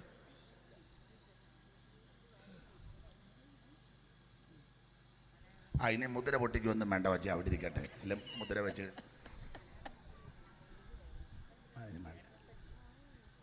എന്തായാലും ഒരു കാര്യം പറയാം, ജനത്തെ കെട്ടടിച്ചു വിട്ടു. അങ്ങനെ കെട്ടടിച്ചു വിടാൻ പ്രമാണമില്ല. ജനം വേർപാടിലും വിശുദ്ധിയിലും പ്രമാണത്തിലും വ്യവസ്ഥയിലും പ്രതിഷ്ഠയിലും നിൽക്കണം. കാരണം കർത്താവ് വരാറായി. യേശുക്രിസ്തുവിന്റെ വരവിൽ എടുക്കപ്പെടണം. ഇടയ്ക്ക് കയറി ഞാൻ ഇത്രയും പറഞ്ഞതേ ഉള്ളൂ. ഇടത്തെ വാക്യത്തിലേക്ക് നമുക്ക് വരാം. വെളിപ്പാട് പുസ്തകം 2-ാം അധ്യായത്തിൻ്റെ 17-ാം വാക്യം. വേദപുസ്തകത്തിലെ ആദ്യ പുസ്തകം, ഉൽപ്പത്തി പുസ്തകം, ഒടുവിലത്തെ പുസ്തകം, വെളിപ്പാട് പുസ്തകം. നമുക്കറിയാം വെളിപ്പാട് പുസ്തകം 22 അധ്യായങ്ങളാണ്. ഓരോ അധ്യായത്തിലും ഓരോ വിഷയങ്ങളായിട്ട് നമ്മൾ സാധാരണ പഠിക്കാറുണ്ട്. 1-ാം അധ്യായത്തിലെ വിഷയം തേജസ്കരിക്കപ്പെട്ട യേശു ക്രിസ്തു. 2, 3 അധ്യായം 7 സഭയ്ക്കുള്ള ദൂത. 4-ാം അധ്യായം സഭ സ്വർഗത്തിൽ. 5-ാം അധ്യായം വീണ്ടെടുപ്പിൻ്റെ ഗാനം. 6-ാം അധ്യായം 6 മുദ്ര പൊട്ടിക്കുന്നതായിട്ട് കാണുന്നു. 7-ാം അധ്യായത്തിൽ 144,000 പേർക്ക് മുദ്ര ഇടുന്നതായിട്ട് കാണുന്നു. 8-ാം അധ്യായത്തിൽ 7-ാം മുദ്ര പൊട്ടിക്കുകയും 4 കാഹളങ്ങളും ഇട്ടുന്നു. 9-ാം അധ്യായത്തിൽ യൂഫ്രട്ടീസ് നദീതീരത്ത് ബന്ധിച്ച ദൂതന്മാരെ അഴിച്ചുവിടുന്നു. 10-ാം അധ്യായത്തിൽ ചെറുപുസ്തകം വാങ്ങി ഭക്ഷിക്കുന്നു. 11-ാം അധ്യായത്തിൽ 2 സാക്ഷികൾ പ്രത്യക്ഷപ്പെടുന്നു. 12-ാം അധ്യായത്തിൽ സൂര്യധാരണിയായൊരു സ്ത്രീയെ ദർശിക്കുന്നു. 13-ാം അധ്യായം ഘോരവും ഭയങ്കരമായൊരു മൃഗം സമുദ്രത്തിൽ നിന്ന് കയറി വരുന്നു. 14-ാം അധ്യായം സിയോൻ മലയിൽ കുഞ്ഞാടിനോടുകൂടെ 144,000 പേരെ ദർശിക്കുന്നു. 15-ാം അധ്യായം മോശയുടെ പാട്ടും കുഞ്ഞാടിൻ്റെ പാട്ടും പാടി വീണ പിടിച്ച് വൈണികന്മാർ പളങ്കുന്നതിയുടെ തീരത്ത് നിന്ന് പരമപിതാവിനെ പാടി ആരാധിക്കുന്നു. വെളിപ്പാട് 16-ാം അധ്യായത്തിൽ 7 ക്രോധകലശങ്ങൾ ഭൂമിയിലേക്ക് ഒടിക്കുന്നു. വെളിപ്പാട് 17-ാം അധ്യായത്തിൽ എതിർക്രിസ്തുവിൻ്റെ മണവാട്ടി മർമ്മം മഗതിയാം ബാബിലോൺ. വെളിപ്പാട് 18-ാം അധ്യായം വാണിജ്യ ബാബിലോണിൻ്റെ അധപ്പതനം. 1 മണിക്കൂർ കൊണ്ട് കത്തിച്ചാമ്പലാകുന്നു. വെളിപ്പാട് 19-ാം അധ്യായം നമ്മുടെ പ്രത്യാശയ്ക്ക് ഒതുങ്ങുന്നതാ കുഞ്ഞാടിൻ്റെ കല്യാണം. നാം സന്തോഷിച്ച് ഉല്ലസിച്ച് മകത്വം കൊടുക്കുക. കുഞ്ഞാടിൻ്റെ കല്യാണം വന്നു. വെളിപ്പാട് 20-ാം അധ്യായം 1000 ആണ്ട് വാഴ്ച. വെളിപ്പാട് 21-ാം അധ്യായം പുത്തനറുശലേം ഭർത്താവിനായിട്ട് അലങ്കരിച്ച മണവാട്ടിയെ പോലെ സ്വർഗത്തിൽ നിറങ്ങി വരുന്ന നയന മനോഹരമായ കാഴ്ച. വെളിപ്പാട് 22-ാം അധ്യായം ഒറ്റ വാക്ക് പറഞ്ഞാൽ ദൈവകുഞ്ഞുങ്ങൾ നിത്യതയിലേക്ക് പോവുക. അപ്പൊ ഇങ്ങനെ സാധാരണ വേഗത്തിലൊന്ന് ഓടിച്ച് വെളിപ്പാട് പുസ്തകം പഠിക്കുന്നത്. നമ്മൾ ഇന്ന് രാത്രി 2-ാം അധ്യായത്തിന്റെ 17-ാം വാക്യമാണ് ചിന്തയ്ക്ക് ആധാരമായിട്ട് വായിച്ചത്. ഒന്നുകൂടെ വായിക്കാം. ആത്മാവ് സഭകളോട് പറയുന്നത് എന്തെന്ന് ചെവിയുള്ളവൻ കേൾക്കട്ടെ. ജയിക്കുന്നവന് ഞാൻ മറഞ്ഞിരിക്കുന്ന മന്ന കൊടുക്കും. ദൈവത്തിന് സ്തോത്രം. മതി. ജയിക്കുന്നവന് ഞാൻ മറഞ്ഞിരിക്കുന്ന മന്ന കൊടുക്കുമെന്ന്. 1-ാം അധ്യായം നമുക്കറിയാം. തേജസ്കരിക്കപ്പെട്ട യേശു ക്രിസ്തുവിനെ ദർശിക്കുക. ക്രിസ്തുവേശുവിനെ പത്മോസ് എന്ന ദ്വീപിൽ നാടുകടത്തപ്പെട്ടവനായ യോഹന്നാൻ എന്ന അപ്പോസ്തലൻ. 2 കാരണത്താൽ അപ്പോസ്തലൻ നാടുകടത്തപ്പെട്ടെന്ന 9-ാമത്തെ വാക്യത്തിൽ നമ്മൾ വായിക്കുന്നത്. 1-9. നിങ്ങളുടെ സഹോദരനും യേശുവിന്റെ കഷ്ടതയിലും നിങ്ങളുടെ സഹോദരൻ യേശുവിന്റെ കഷ്ടതയിലും രാജ്യത്തിലും സഹിഷ്ണുതയിലും കൂട്ടാളിയുമായ യോഹന്നാൻ എന്ന ഞാൻ ദൈവവചനവും ഒന്ന് ദൈവത്തിന്റെ വചനവും യേശുവിന്റെ സാക്ഷ്യവും രണ്ട് യേശു ക്രിസ്തുവിന്റെ സാക്ഷ്യവും നിമിത്തം പത്മോസ് എന്ന ദ്വീപിലായിരുന്നു. രണ്ട് കാരണത്താൽ നാട് കടത്തപ്പെട്ടു. ഒന്ന് ദൈവത്തിന്റെ വചന നിമിത്തം, രണ്ട് ക്രിസ്തുവിന്റെ സാക്ഷ്യ നിമിത്തം. എന്നെ കേൾക്കുന്ന പ്രിയരെ, ദൈവത്തിന്റെ വചനത്തിന്റെ വിശുദ്ധിക്കും അവൻ സാക്ഷ്യ ജീവിതത്തിനും അനുസരിച്ച് നീ ഒറ്റപ്പെട്ടാൽ പതറരുത്. നീ ആയിരിക്കുന്ന ഇടത്ത് ഇറങ്ങി വരുന്നവനാണ് നസറയൻ. ഒരു പക്ഷേ ഒറ്റപ്പെടുത്തി എന്ന് വരാം. സഭക്കാരും ചാർച്ചക്കാരും വേണ്ടപ്പെട്ടവരും ദേശനിവാസികളും സംഘടനയും നിന്നെ ഒറ്റപ്പെടുത്തി എന്ന് വരാം. പക്ഷേ പ്രമാണത്തിന് വേണ്ടി നിൽക്കുന്ന, വചനത്തിന് വേണ്ടി നിൽക്കുന്ന, വിശുദ്ധിക്ക് വേണ്ടി നിൽക്കുന്ന നീ അവനെ അങ്ങനെ നിൽക്കുമ്പോൾ നമുക്ക് വേണ്ടി ഇറങ്ങി വരുന്ന ഒരു ദൈവമുണ്ട്. ആ ഇറങ്ങി വരുന്ന കർത്താവിനെ യോഹന്നാൻ കർത്ത ദിവസത്തിൽ ദർശിക്കുന്നതാണ്. താഴോട്ട് കർത്ത ദിവസത്തിൽ ആത്മവിവശനായ 10-ാം വാക്യം ഓടിച്ചു വായിച്ചമ്മേ. കർത്ത ദിവസത്തിൽ ആത്മവിവശനായി നീ കാണുന്നത് ഒരു പുസ്തകത്തിൽ എഴുതി, എഫെസോസ്, പെർഗമോസ്, തുയതൈര, തർശീസ്, ഫിലദൽഫിയ, ലവദോക്കിയ എന്ന 7 സഭകൾക്കും ഐക്യ എന്നിങ്ങനെ കാഹളത്തിനൊത്ത ഒരു മഹാനാദം എന്റെ പുറകിൽ കേട്ടു. എന്നോട് സംസാരിച്ച നാദം എന്ത് എന്ന് കാണും. അപ്പൊ യോഹന്നാൻ കർത്ത ദിവസത്തിൽ ആത്മവിവശനായി, അവശനാകുകയല്ല, വിവശനായി. കർത്ത ദിവസത്തിൽ വിവശനായപ്പോൾ കണ്ട കാര്യമാ താഴോട്ട് രേഖപ്പെടുത്തിയിരിക്കുന്നത്. കർത്ത ദിവസത്തിൽ ആത്മവിവശനായി നീ കാണുന്നത് ഒരു പുസ്തകത്തിൽ എഴുതി. Ephesus, Smyrna, Pergamos, തുയതൈര, Sardis, Philadelphia, ലവോദിക്യ എന്ന 7 സഭകൾക്ക് അയക്കുക എന്ന് കാഹളത്തിനൊത്തൊരു ശബ്ദം എന്റെ പുറകിൽ കേട്ടു. അടുത്തത് എന്നോട് സംസാരിച്ച നാദം എന്തെന്ന് കാണാൻ ഞാൻ തിരിഞ്ഞു. 13-ാം വാക്യം തിരിഞ്ഞപ്പോൾ 7 പൊൻനിലവിളക്കുകളെയും നിലവിളക്കുകളുടെ നടുവിൽ നിലയങ്കി ധരിച്ച് മാറത്ത് പൊൻകച്ച കെട്ടിയവനായി എന്ന് പറഞ്ഞാൽ തേജസ്കരിക്കപ്പെട്ട ക്രിസ്തുവിനെ കർത്ത ദിവസത്തിൽ ദർശിക്കുക. ഏറ്റവും വലിയ വെളിപ്പാട് യേശുവിനെ കാണുന്നതാണ്. കർത്താവിനെ അറിയുന്നതാ ഏറ്റവും വലിയ വെളിപ്പാട്. അവൻ യേശുവിനെ ദർശിക്കുന്നതാ ഏറ്റവും വലിയ ഭാഗ്യം. അവൻ നമ്മുടെ ജീവിതത്തിൻ്റെ ഏറ്റവും വലിയ ഭാഗ്യം ക്രിസ്തുവിനെ രക്ഷിതാവായി സ്വീകരിക്കുന്നതാണ്. കർത്ത ദിവസത്തിൽ ആത്മവിവശനായി യേശു ക്രിസ്തുവിനെ ദർശിക്കുക. ആ താഴോട്ടുള്ള വാക്യശകലങ്ങൾ വായിപ്പിക്കുന്നില്ല. താഴോട്ട് പഠിച്ചാൽ കർത്താവിനെ ദർശിക്കുമ്പോൾ 12 വർണ്ണനകളാണ് അവിടെ കാണുന്നത്. തലമുടി മുതൽ പാദം വരെ 12 വർണ്ണനകൾ. അത് ഓരോന്നും ആമൻ വിവരിച്ചാൽ ദൈവത്തിൻ്റെ മഹത്വം. ഏറെ സമയം നമുക്ക് പോകേണ്ടി വരും. അതുകൊണ്ട് ആ ഭാഗത്തേക്ക് പോകുന്നില്ല. ഒറ്റമാക്കി പറയാം, ഇതുപോലെ സുന്ദരനായ, ഉന്നതനായ, മഹിമയുള്ള, മഹത്വമുള്ള, ശ്രേഷ്ഠനായ ഒരുവനില്ല. സൗമേൽ സാറ് പാടിയ പാട്ട് പാടുന്നില്ല പറയാം. അവനൊപ്പം പറയാൻ ഒരാളുമില്ല, അവനെപ്പോലെ ആരാധ്യൻ ആരുമില്ല. ദൈവത്തിന് മഹത്വം. ആമേൻ. പേരുശ്ശേരി മത്തായിച്ചൻ പാടിയ പാട്ട് ഞാൻ എപ്പോഴും പാടും. കോടി സൂര്യപ്രഭയേറുന്ന രാജരാജനാ ക്രിസ്തു. യേശുവിൻ്റെ പടം ആരും വരച്ച ഒക്കത്തുമില്ല. വരച്ച് വെച്ചതുപോലൊന്നുമല്ല യേശു. ഒരു കുഞ്ഞുങ്ങൾ വരച്ച ഒക്കത്തില്ല. ആർക്കും വർണ്ണിക്കാൻ പറ്റാത്ത ആമൻ സ്തോത്രം സുന്ദര രൂപനാ ക്രിസ്തു. അവനെ ആരും ഇതുവരെ ശരിക്ക് കണ്ടിട്ടില്ല നമ്മുടെ കൂട്ടത്തിൽ ആരും. കർത്താവിൻ്റെ മഹത്വം, ആ തേജസ്സിൻ്റെ പ്രഭ, തത്വത്തിൻ്റെ മുദ്ര. ഇതുപോലെ ശ്രേഷ്ഠനായ ഒരുവനില്ല. കർത്താവിൻ്റെ മഹത്വം. യേശു ക്രിസ്തുവിനോട് വേറെ ആരെയും തുലനം ചെയ്യരുത്. പറയും ആൾക്കാർ എത്തിച്ച് നടുക്ക് യേശുവിൻ്റെ അങ്ങനെ അതൊന്നും അല്ല യേശു. അങ്ങനൊന്നും ഇരിക്കാൻ പറ്റുന്ന ആളുമല്ല യേശു. യേശുവിൻ്റെ കൂടെ ആർക്കും കയറി അങ്ങനെ കയറി ആളുകൾ ചിരിക്കാനും ഒക്കത്തില്ല. ദൈവത്തിൻ്റെ മഹത്വം. അതുകൊണ്ട് ഇന്ന് രാത്രി തേജസ്കരിക്കപ്പെട്ട യേശു ക്രിസ്തുവിനെ ദർശിച്ചു പോകുന്നത് ഏറ്റവും നല്ലതാണ്. തലമുടി മുതൽ പാദം വരെ അങ്ങോട്ട് വർണ്ണിച്ചു. ആ പഴയ പാട്ട് നമുക്കറിയാം. കാലുകൾ ഉലകിൽ കാച്ചി പഴുപ്പിച്ച നല്ല പിച്ചളക്കൊത്തതും ചേലോടു മുഖഭാവമാദിത്യം ശക്തിയോട് പ്രകാശിക്കും പോലെയും തലമുടി ധവള പഞ്ഞി പോലെ ഇരിക്കുന്ന ദൈവപുത്രനെ സ്തുതിപ്പിൻ യേശുദേവനെ. ഹല്ലേലൂയ പാടി സ്തുതിപ്പിൻ യേശുദേവനെ. ലോകത്തിൻ പാപത്തെ നീക്കുവാൻ അധിപനായി വന്ന ദൈവ കുഞ്ഞാടി സ്തുതിപ്പിൻ യേശുദേവനെ. ഹല്ലേലൂയ പാടി സ്തുതിപ്പിൻ യേശുദേവനെ. വിളക്കുകൾ നടുവിൽ നിലയാക്കി ധരിച്ചും 7 നക്ഷത്രം വലങ്കയിലും മാറി പൊൻകാച്ച പൂട്ടും വായിലിരുമുനവാളുമാക്കി ജ്വാല പോലെ കണ്ണുമുള്ള മാനവ മകനെ സ്തുതിപ്പി യേശുദേവനെ ഹല്ലേലൂയ പാടി സ്തുതിപ്പി യേശുദേവനെ. കരമുയർത്തി കർത്താവിന് മഹത്വം കൊടുക്കുക. ഇതുപോലെ ശ്രേഷ്ഠനായ ഉന്നതനായ മഹിമയുള്ള മഹത്വമുള്ള വേറൊരുവൻ ഇല്ല. അപ്പൊ 1-ാം അധ്യായത്തിൽ തേജസ്കരിക്കപ്പെട്ട ക്രിസ്തുവിനെ അങ്ങോട്ട് ദർശിക്കുക. പേടിപ്പിക്കുന്ന രൂപമല്ല യേശുവിൻ്റെ, തിന്നാൻ വരുന്ന രൂപമൊന്നുമല്ല യേശുവിൻ്റെ. ആ മുഖത്തോട്ട് നോക്കിയാൽ കണ്ണെടുക്കുകയല്ല, കാരണം അതുപോലെ സുന്ദരനാ. സ്തോത്രം. കോടി സൂര്യപ്രഭയാ. വായിന്ന് വരുന്നത് ലാവണ്യവാക്കാം. അടുത്ത് ചെന്നാൽ ആർക്കും തിരിച്ചു പോകാൻ തോന്നുകയല്ല. സ്തോത്രം. ചെന്നവർക്കാർക്കും ദോഷം വന്നിട്ടില്ല, വരുത്തുമില്ല.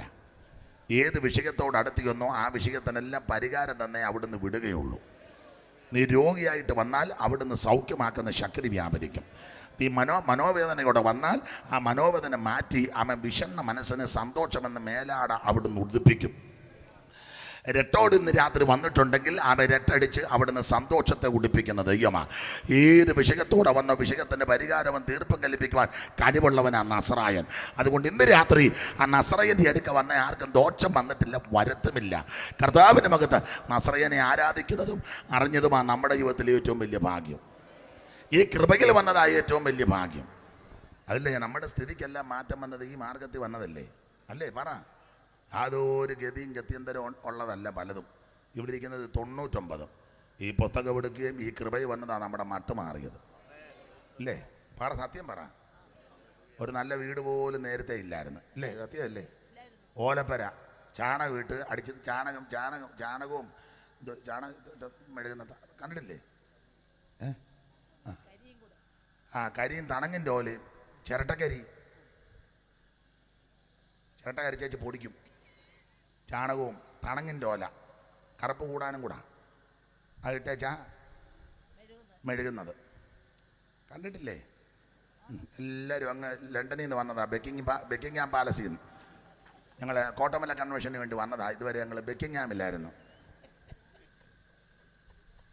ഉള്ള മെഴുകതിൻ്റെ ഊപ്പാട് വന്നതാണ്. ഇപ്പം ആളുകളെ ചുരുക്കുക മെഴുകുന്നതോ.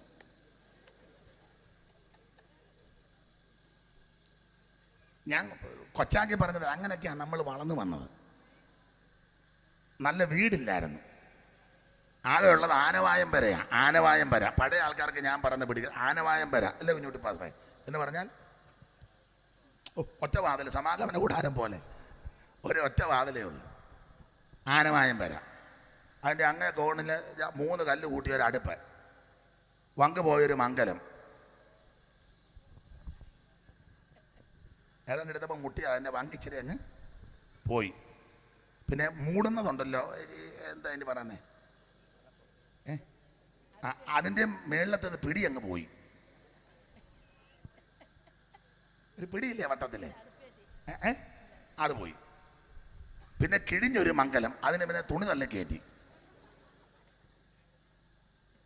ഇതൊക്കെ ആരും തന്നെ പണ്ടത്തത്. 2 വിരുന്നുകാർ വന്നാൽ കൊടുക്കാൻ പാത്രമില്ല, ഉടനെ ഇല വെട്ടാൻ പോവും. നല്ലതായ ഇല, എന്നാൽ അന്ന് ഇല വെട്ടിയത് ഇലയോടുള്ള താല്പര്യം കൊണ്ടല്ല, പാത്രമില്ല ഞാൻ ഉണ്ടാ ഇല്ലേ? എന്ത് കഷ്ടതയെ കൂടാ വന്നേ. ടേസ്റ്റൊക്കെ ഇപ്പോഴല്ലേ കാണാൻ തുടങ്ങിയത്. നേരത്തെ എന്തുമായിരുന്നു? ഉമ്മിക്കൽ, അതായിരുന്നു നല്ലതും. പഴയ അനുഭവങ്ങളൊക്കെ ഒന്ന് ഓർക്കുന്ന നല്ലതല്ലേ. ആ ചെറ്റപ്പുര, ആനവായം പര, യോഗത്തിന് പോകുന്നാലും പൂട്ടൊന്നുമില്ല, ഈട്ടിയുടെയും തേക്കിൻ്റെയും കഥകല്ല, ചെറ്റ അങ്ങോട്ട് തട്ടിയച്ച് ക്രോസ് ഒരു കമ്പ്. കിഴക്കനാട്ടിലാണെങ്കിൽ കാപ്പിക്കമ്പ, മുടുത്ത കാപ്പിയുടെ കമ്പ് അല്ലേ, നല്ല കല്ലമുളയുടെ കനം കുറഞ്ഞ് അല്ലേ. ചെറ്റ അങ്ങോട്ട് തട്ടിയച്ച് ക്രോസ് കമ്പും, അതാണ് നമ്മുടെ ഏറ്റവും വലിയ പൂട്ട്. നേരെ യോഗത്തിന് പോവുക. അന്നത്തെ യോഗം അങ്ങനെ 2-3 ഒക്കെ ആകുമ്പോഴാണ് തീരുന്നത്. തിരിച്ച് വീട്ടിൽ എപ്പോഴാണ് വരുന്നത്? വണ്ടി വല്ലതും ഉണ്ടോ? നടന്ന് പദം വന്നായി വരുന്നത്. പക്ഷേ ആത്മീക സന്തോഷമുണ്ടായിരുന്നു. ഇപ്പം എല്ലാവർക്കും വീടായി, 2-3 നിലയായി, വാർത്തു, മേളി വാർത്തു, താഴെ വാർത്തു, ഗ്രാനൈറ്റ്, പിന്നെ എന്തുവാ sit out, car porch, work area ഒരു വർക്കും നടക്കുന്നില്ല. ചുമ്മാ ഒരു കലം മോര് കാഴ്ച വെച്ചൊരു മാസം 1.5 കഴിഞ്ഞ് അത് ചൂടാക്കി കുഞ്ഞുഞ്ഞിന് കൊടുത്ത് കുഞ്ഞുഞ്ഞു അത് കുടിച്ചൊരുമാതിരി.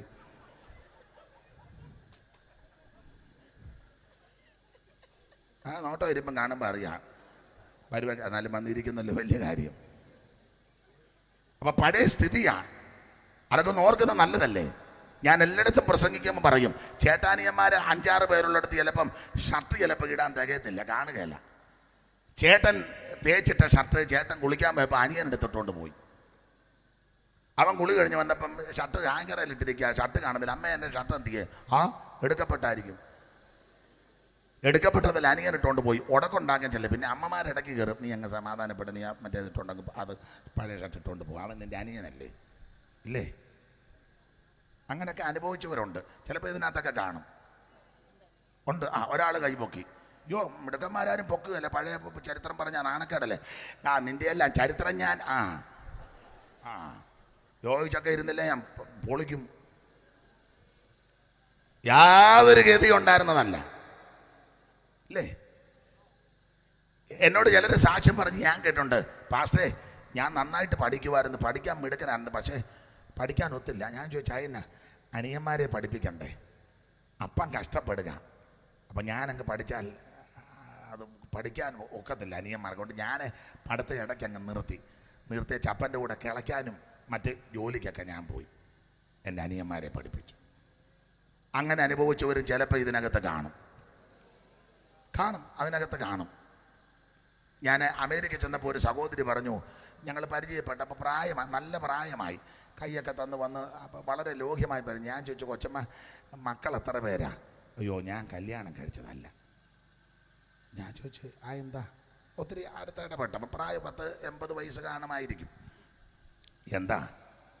അയ്യോ എൻ്റെ പാസ്റ്ററെ ഞാൻ കല്യാണം കഴിക്കാതിരുന്നത് മറ്റു കാര്യം കൊണ്ടല്ല. എൻ്റെ ഇളയത് 9 പെണ്ണുങ്ങളാണ്. ഞങ്ങൾ 10 പെണ്ണും ഒരാണും. ഏറ്റവും ഇളയതാ ചെറുക്കനെ. ഞാൻ നേഴ്സിംഗ് പഠിച്ചു വർഷങ്ങൾക്ക് മുമ്പ്.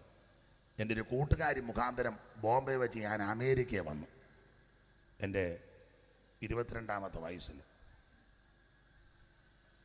അപ്പം ഞാൻ അമേരിക്ക വന്നപ്പം എൻ്റെ ഹൃദയം എൻ്റെ അനിയത്തിമാരെയും ആങ്ങളേനെയും ഓർത്ത് എൻ്റെ അപ്പനും അമ്മച്ചിയും കഷ്ടപ്പെടുക. പുള്ളിക്കാരി പറഞ്ഞതാ, ഞാൻ കല്യാണം കഴിച്ചൊരു പുരുഷൻ്റെ കൂടെ ഇറങ്ങി അങ്ങ് പോയി. പിന്നെ അതിന് പരിമിതിയുണ്ടല്ലോ ഇല്ലേ? പരിമിതിയുണ്ട്. എൻ്റെ വീട്ടിലോട്ടോ സഹോദരങ്ങൾക്കോ കൊടുക്കുന്നതിന് ഒക്കെ പരിമിതിയുണ്ട്. അപ്പം ഞാൻ തീരുമാനമെടുത്ത് ഞാൻ കല്യാണം കഴിക്കുന്നില്ല. ഇവിടെ ജോലി ചെയ്ത് കിട്ടുന്ന നന്മ അച്ചായൻ്റെ പേർക്ക് അയച്ചു കൊടുക്കും. ഇളയത്തുങ്ങളെ പഠിപ്പിച്ച് അവരെ കെട്ടിച്ചയക്കണം. അങ്ങനെ നല്ല മനസ്സുള്ളവരുമുണ്ട്. അവരുടെ ജീവിതം വേണ്ടാന്നങ്ങ് വെച്ചു, കുടുംബജീവിതം വേണ്ട, ഇളയത്തുങ്ങളെ രക്ഷപ്പെടുത്താൻ. വേറൊരു കാര്യമുണ്ട് കേട്ടോ, ഇളയത്തുങ്ങൾക്കെല്ലാം വലിയ ജീവനുമാണ്. എന്നാൽ വേറെ ചില ഗുണം പിടിക്കാത്തത് കൊണ്ട്, നന്ദി എന്ന് പറയുന്നത് ഇല്ലാത്തത് കൊണ്ട് ഉണ്ട്. നന്ദി കെട്ട ധാരാളം എണ്ണം. ഞാൻ പറയാം, നമുക്കൊരാളെ 1 ഗ്ലാസ് വെള്ളം തന്നാൽ നന്ദി ഉണ്ടായിരിക്കണം. നിൻ്റെ കഷ്ടകാലത്ത് നിനക്ക് കൂട്ടായ്മ കാണിച്ചവർ കാണും, ഭക്ഷണം തന്നവർ കാണും, വസ്ത്രം തന്നവർ കാണും. ഇപ്പം നിനക്ക് ഇച്ചിരി മെച്ചമൊക്കെ ആയി, ഒരു വീടുമൊക്കെ വെച്ച് നിൻ്റെ ആ പപ്പും തൂവലും ഒക്കെ ആയി, ഇച്ചിരി അങ്ങ് പൂവനായി. നന്ദിയുള്ളവരായിരിക്കണം. ഗുണമൊന്നും ചെയ്യാനൊത്തില്ലെങ്കിൽ അവരെ കാണുമ്പോൾ ഒന്ന് വിളിക്കുന്നതിനെന്നാ. പുസ്തകം എങ്ങനെയാണ് പഠിപ്പിക്കുന്നത്? നന്ദിയുള്ളവരായിരിക്കും, മറക്കരുത്. അപ്പം നമ്മുടെ സ്ഥിതിക്കെല്ലാം മാറ്റം വന്നത് ഈ കൃപയിൽ വന്നത് കൊണ്ടാണ്. ആത്മഹത്യയ്ക്ക് ഒരുങ്ങിയതല്ലേ? രക്ഷപ്പെട്ടത് സുവിശേഷം വന്നത് കൊണ്ടാണ്. നിന്റെ കുടുംബം അലപ്പതിച്ച് പോകേണ്ടതല്ലേ? രക്ഷപ്പെട്ടത് സുവിശേഷം നിന്റെ വീട്ടിൽ വന്നത് കൊണ്ടാണ്. ദേശം നശിക്കേണ്ടതല്ലേ?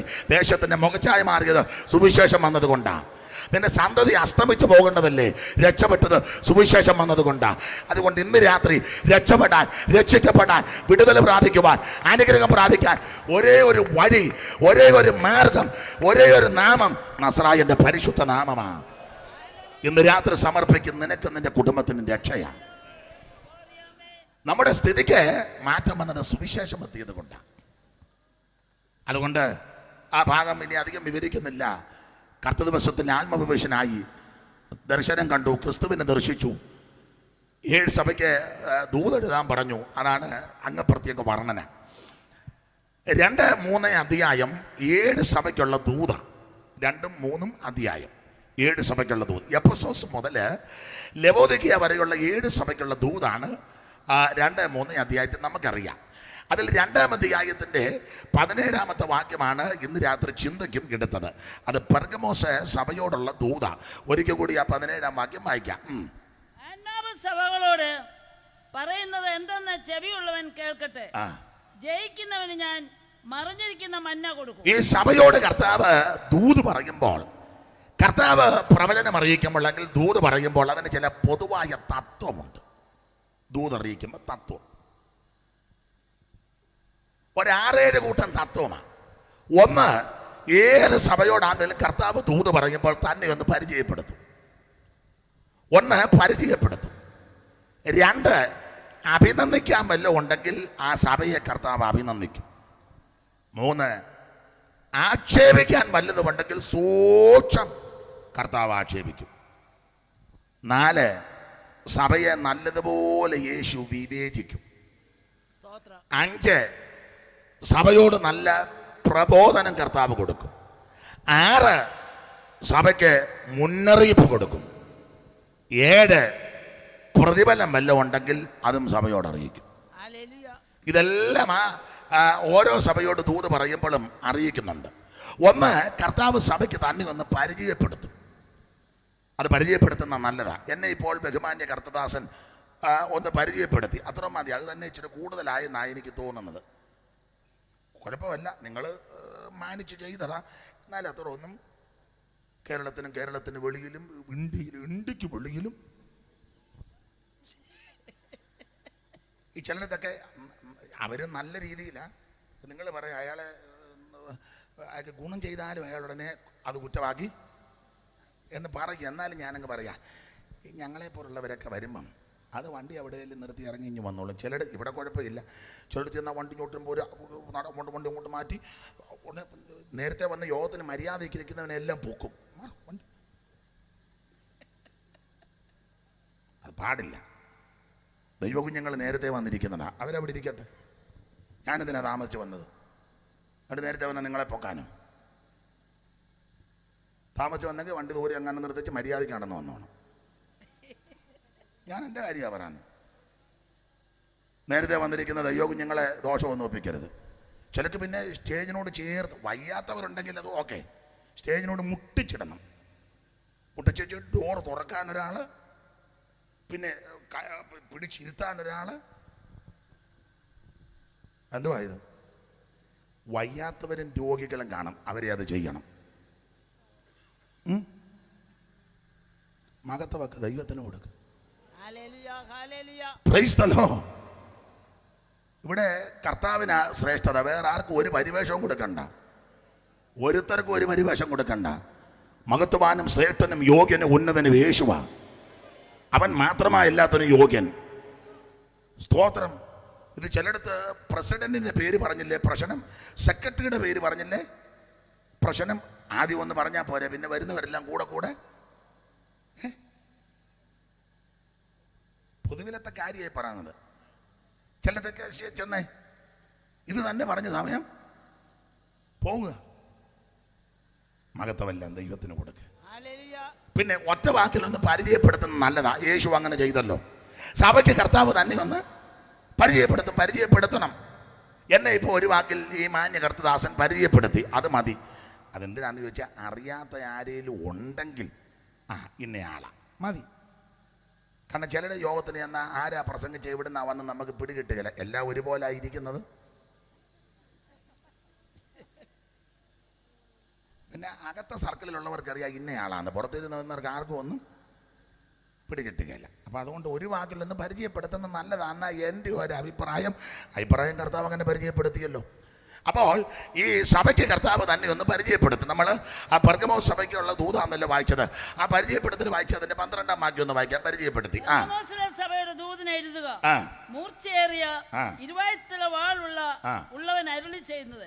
പെർഗമോസിലെ സഭയ്ക്ക് തന്നെ ഒന്ന് പരിചയം. അല്ലയോ പെർഗമോസ് സഭയെ, മൂർച്ചയേറിയ ആ.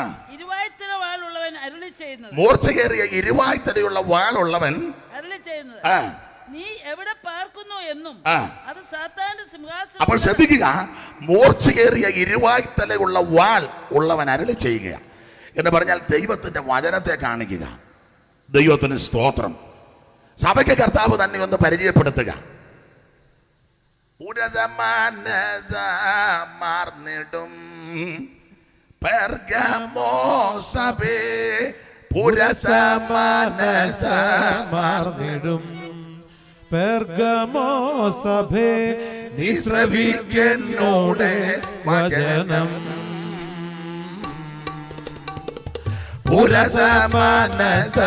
മാർന്നിടും പെർഗമോ സഭേ നീ ശ്രവിക്കുന്നോടെ വചനം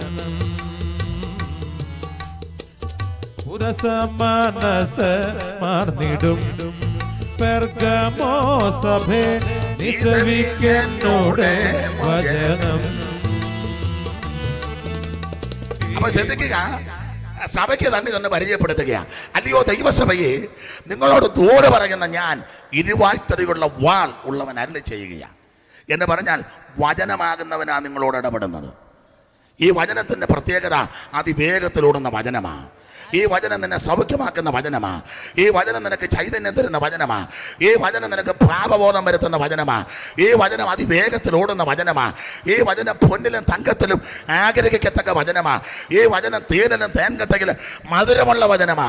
ഈ വചനം അത്ഭുതത്തിയെ ജ്ഞാനിയാക്കുന്ന വചനമാ. ആ വചനമാകുന്നവൻ നിങ്ങളോട് ദൂരെ പറയുക.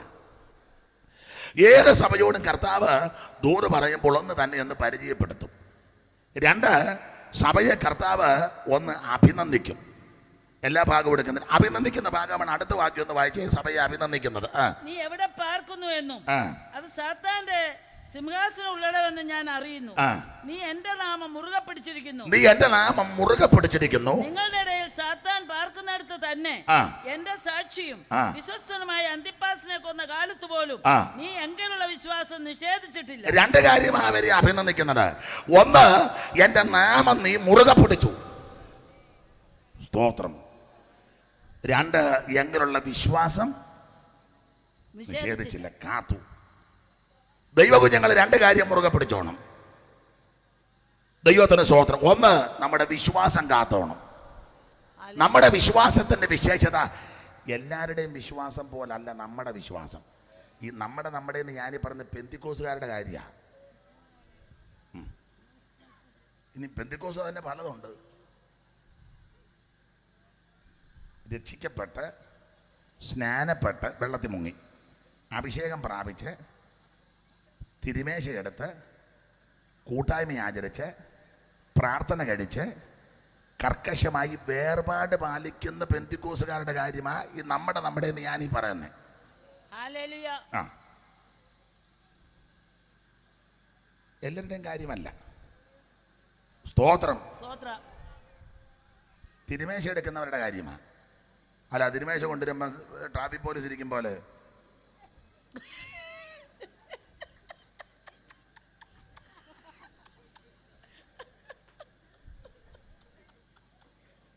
തിരുമേശയില്ലാത്ത ആരാധനയല്ല. അല്ല, ദൈവകുഞ്ഞുങ്ങൾ കുറഞ്ഞ പക്ഷം കൂടി വരുമ്പോൾ ഒക്കെ ചെയ്യുന്ന നല്ലതാണ്. കുറഞ്ഞ പക്ഷം ഞായറാഴ്ചയെങ്കിലും വേണം. തിരുമേശയില്ലാത്ത ആരാധനയല്ല. സ്തോത്രം. അത് ഭക്തിയോടും പ്രാഗൽഭ്യത്തോടും പ്രാർത്ഥനയോടും സംബന്ധിക്കണം. കർത്താവിൻ്റെ കഷ്ടാനുഭവങ്ങളെ സ്മരിക്കുന്ന സ്മാരക ശുശ്രൂഷയും കൂടാണ്. ആ തിരുമേശ എടുക്കണം. തിരുമേശ കൊണ്ടുവരുമ്പോൾ ഇങ്ങനെ ഇരുന്നാൽ പോരാ. തിരുമേശ എടുക്കാത്തവർ സഭയിൽ അഭിപ്രായമൊന്നും പറയരുത്. പറയരുത്. ചില സഭകളിൽ നിങ്ങൾ കുഴപ്പമില്ല, നിങ്ങൾക്കറിയാം, എന്നേക്കാൾ പരിജ്ഞാനമുള്ളവരാ. ചില സഭകളിൽ തിരുമേശ കഴിഞ്ഞേച്ച് പാസ്റ്റർമാർ ഇപ്പോൾ നമുക്ക് എല്ലാവർക്കും എഴുന്നേറ്റ് നിന്ന് സഹോദരന്മാർ തമ്മിൽ, ഞാൻ അങ്ങനെ പറയുകയല്ല, തിരുമേശ എടുത്തവർ സഹോദരന്മാർ തമ്മിൽ ചുമ്മനം കൊടുത്താൽ മതി. തിരുമേശ എടുത്ത സഹോദരിമാർ തമ്മിൽ മതി. ഉമ്മ വീട് വലിക്കുന്നതിനും കള്ളു കുടിച്ചവരും എല്ലാം കൂടെ ചുമ്മനം കൊടുത്തേച്ച് കെടുമ്പോൾ നാറ്റവും. ചിലതിൻ്റെ എന്തോ നാറ്റമാ, ചിലതിൻ്റെ വായി തന്നെ. ഉമ്മ കൊടുക്കുന്നതാണോ? ഇതിനെല്ലാം പ്രമാണമുണ്ടെന്ന്.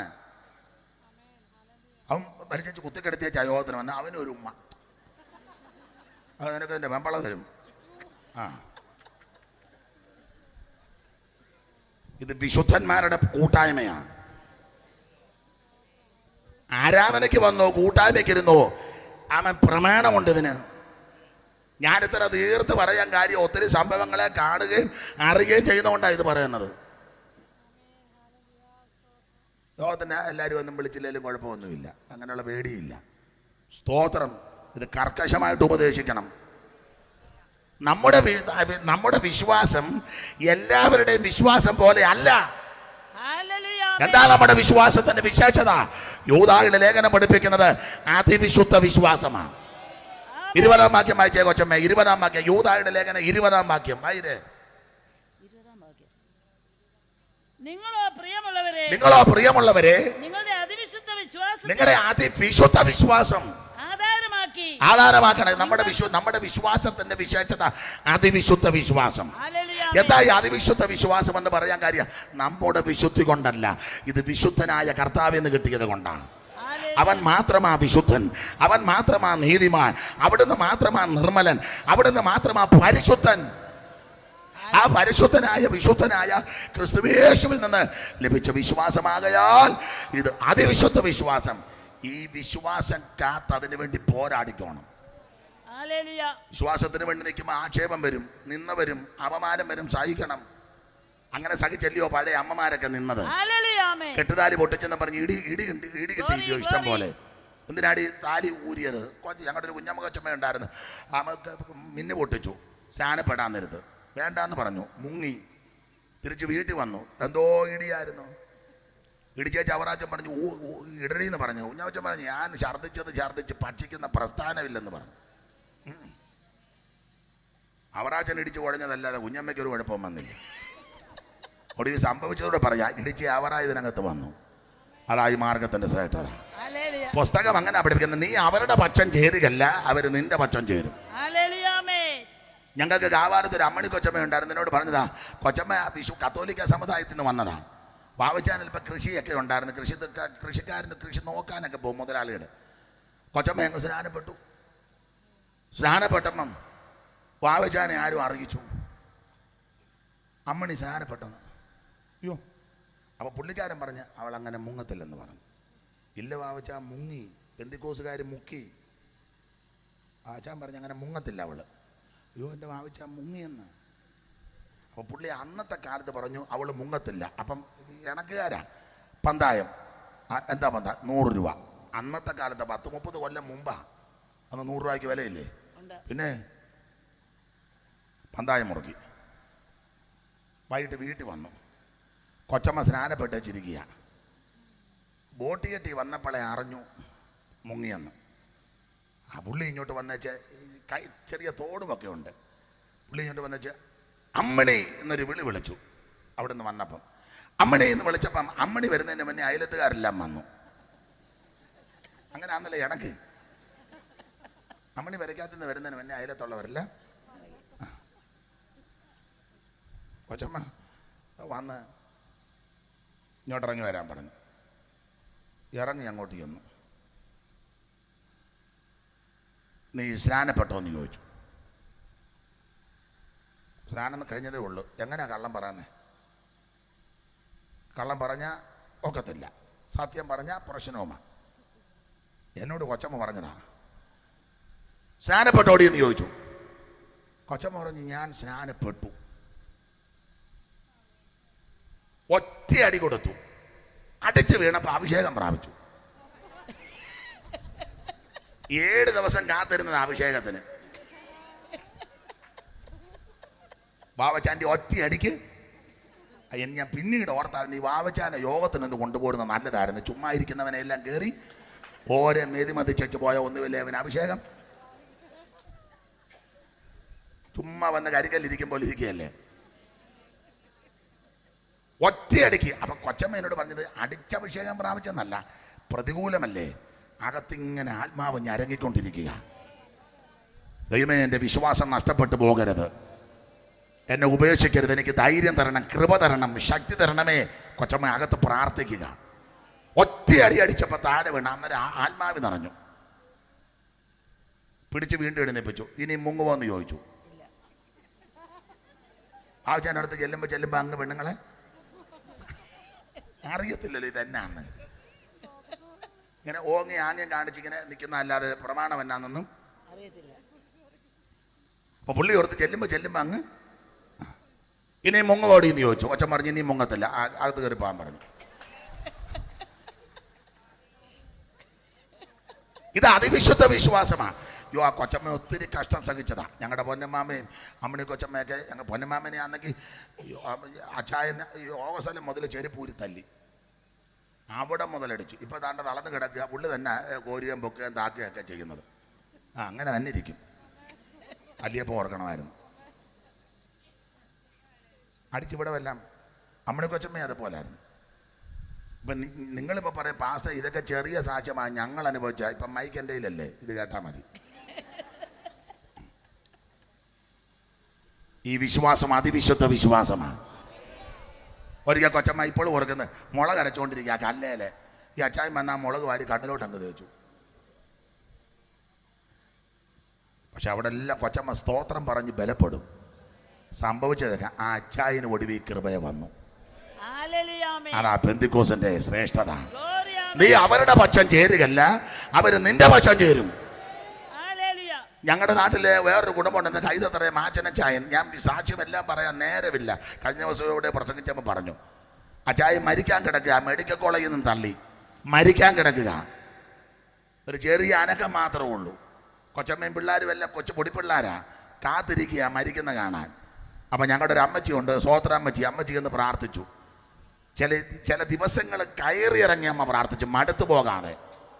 ഒടുവിൽ ചാകാൻ കിടന്ന മാച്ചം കുഞ്ഞ് എഴുന്നേറ്റു, നടന്നു, പൊടിയരിക്കഞ്ഞ് കുടിച്ചു, ഒരാക്കവും ബലവുമായി. അപ്പോൾ ഉപദേശിമാരെ വിളിച്ച് യോഗം നടത്തി. എന്തിനേറെ ആ മനുഷ്യന് പൂർണ്ണ വിടുതൽ യേശു കൊടുത്തു. ഒടുവിൽ അദ്ദേഹം കുറച്ച് നാൾ ജീവിച്ചതിന് ശേഷം അദ്ദേഹം കടന്നുപോയി. വർഷങ്ങൾ കഴിഞ്ഞ് മരിച്ചപ്പോൾ സമുദായക്കാർ, അവർ കനാനായക്കാരാ, സമുദായക്കാർ പല്ലിൽ വിളക്കി വെച്ച് പറഞ്ഞു അടക്കാൻ സമ്മതിക്കുകയല്ല, പെന്തിക്കോസുകാരെ കയറ്റത്തുമില്ല. അന്ന് കാവാലത്ത് കുറച്ചേ ഉള്ളൂ, വിരലെണ്ണാവുന്ന പെന്തിക്കോസുകാർ കയറ്റുകയല്ല. പെന്തിക്കോസുകാരെ കയറ്റത്തുമില്ല, അച്ചായനുമായിട്ട് അടക്കിയേക്കുകയില്ല. അവർ പറഞ്ഞ് ഡെഡ് ബോഡി ആയിട്ട് പള്ളി വന്ന് ക്ഷമ പറയണമെന്ന്, എന്നാൽ അടക്കാന്ന്. കൊച്ചമ്മയും മൂത്ത മോള് സൂസമ്മയുണ്ടായിരുന്നു, നല്ല ധീരതയായിരുന്നു. അമ്മയും മോളും പറഞ്ഞ് ഞങ്ങൾ അങ്ങോട്ട് വന്ന് ചിനി ഒരു അടക്കുന്നില്ല, അടക്കണ്ട, ഞങ്ങൾ ഇവിടെ കുഴിച്ചിട്ടോളാന്ന് പറഞ്ഞു. ഞങ്ങളുടെ മുറ്റത്ത് കുഴിച്ചിട്ടോളാന്ന്. എന്നാലും ഞങ്ങൾ വേണ്ടാന്ന് വെച്ചത് വേണ്ട. ഈ വിശ്വാസമാ ശ്രേഷ്ഠം. രാത്രി 11:30 വരെ ഇവർ തർക്കിച്ചു.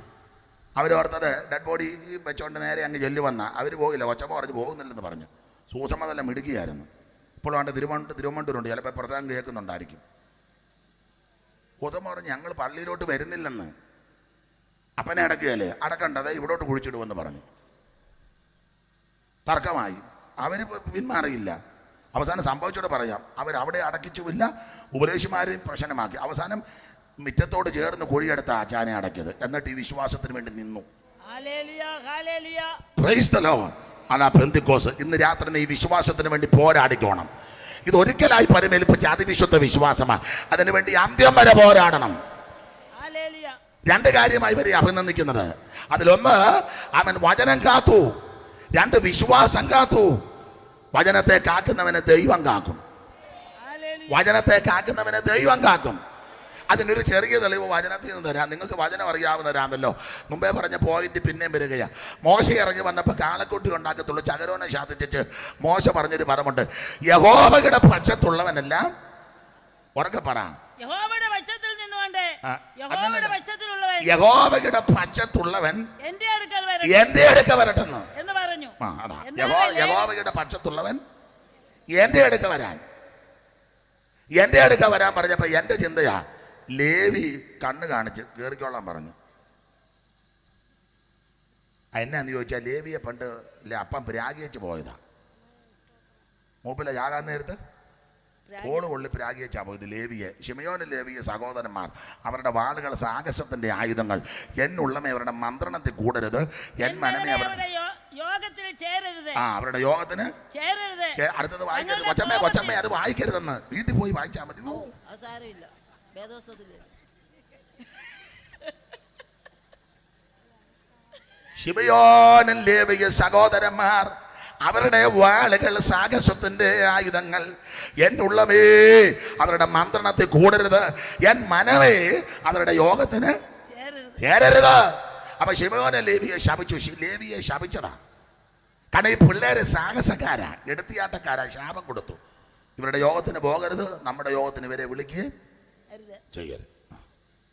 അപ്പൊ അന്ന് മുതൽ എൻ്റെ ചിന്തയാണ്, ലേവി യോഗം വെച്ച അയ്യന്മാരും പോകുകയില്ല, ഇവരുടെ യോഗത്തിന് ലേവിയെ വിളിക്കുകയില്ല. ലേവിയുടെ നോട്ടീസ് പോലും ഇവർ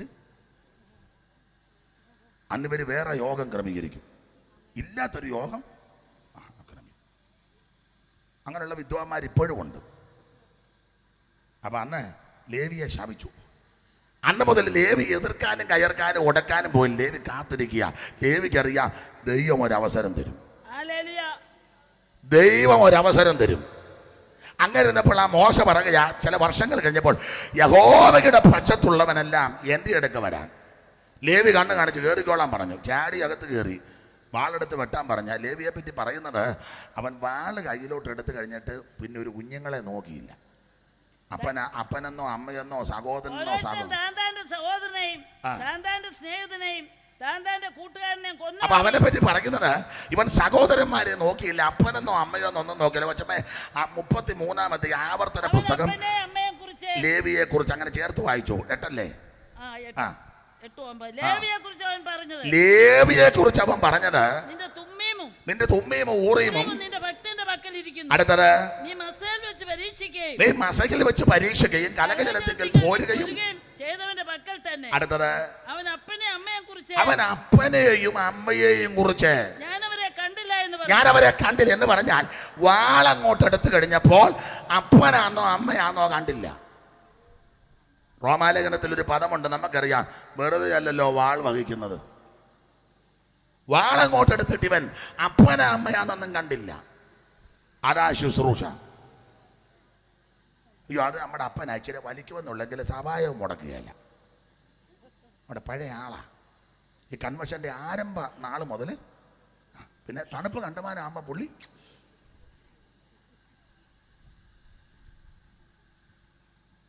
അതാരാ? അതെൻ്റെ അനിയനാ. അവൻ ഇച്ചിരി അടിക്കും, എന്നാലും ബാനർ കെട്ടാൻ അവനെ ഉള്ളുള്ളൂ. എന്നാലും അടിച്ചാലും നമ്മളെ കാണുമ്പോൾ അവൻ മുണ്ടടിച്ചിട്ട് വളരെ ബഹുമാനത്തോടെ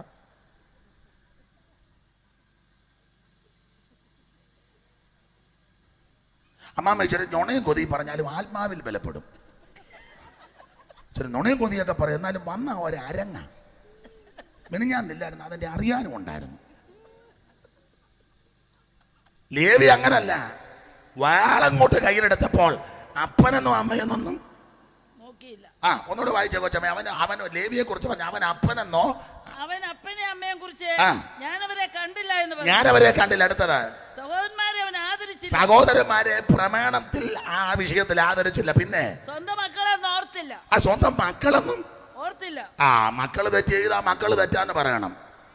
അയോഗ്യമായിട്ട് ഉപദേശിയുടെ മോള വസ്ത്രം ധരിച്ചാൽ പറയണം, ഇത് ഇട്ടോണ്ട് നീ അപായത്തിന് വരരുതെന്ന് പറയണം. അത് പാസ്റ്ററുടെ മോളാ. പാസ്റ്ററുടെ മോക്ക് എന്നെ എത്ര വിശ്വസിക്കാം? പാസ്റ്ററുടെ മോളാ മര്യാദക്ക് ജീവിക്കേണ്ടത്. ഇല്ലേ? പാസ്റ്ററുടെ ജോലി നിർത്തി വെച്ച് വേറെ പരിപാടിക്ക് അങ്ങനല്ലയോ പുസ്തകത്തിൽ? കുടുംബത്തെ ഭരിക്കാത്തവൻ എങ്ങനെ?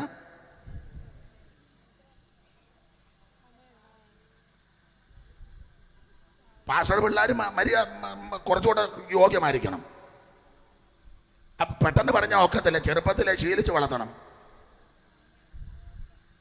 സ്വന്തം മക്കളെന്നും ഓർത്തില്ല. മര്യാദ കേട്ടാൽ മര്യാദ കേടാന്ന് പറയണം, പ്രമാണം പ്രമാണമാണെന്ന് പറയണം. സ്തോത്രം. ആ ഭാഗം താഴോട്ട് പഠിക്കുമ്പോൾ അവൻ സ്വന്തം മക്കളെന്ന് അടുത്ത വാക്യം, നിന്റെ വചനം അവർ പ്രമാണിച്ചു, നിയമം കാത്തു. അതാ നമ്മുടെ കണ്ടോ, വചനം പ്രമാണിച്ചു, നിയമം കാത്തു. എന്റെ പ്രിയരെ, വചനത്തെ കാത്താൽ ഈ വചനം നിന്നെ കാക്കും. ഈ നിയമത്തെ നീ പ്രമാണിച്ചാൽ നീ പോകുന്നിടത്തല്ല ഈ നിയമം നിന്നെ സൂക്ഷിക്കും.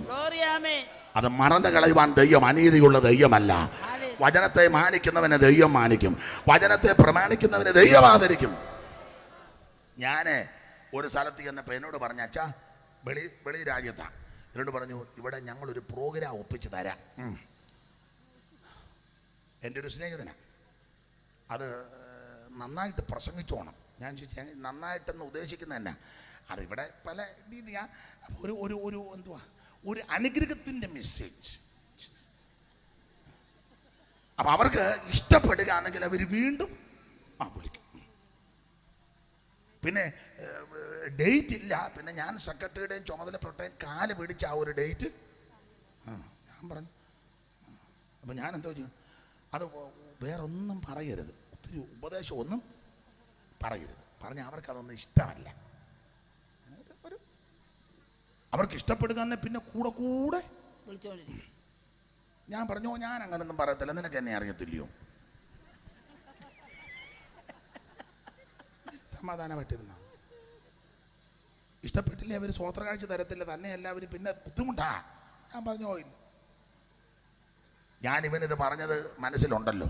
അതുകൊണ്ട് ഞാൻ നന്നായിട്ട് പ്രാർത്ഥിച്ചു, ദൂതൊരുക്കി, അന്നേ ദിവസം ഉപവസിച്ചു, ശുശ്രൂഷയ്ക്ക് ചെന്നപ്പം വലിയ സദസ്സാണ്. ഒരു 100-350 പേര് കാണും. യവൻ അവിടെ അടുത്തൊരു കൊച്ചു മൂപ്പനാ സൈഡിലായിരിക്കുന്നത്.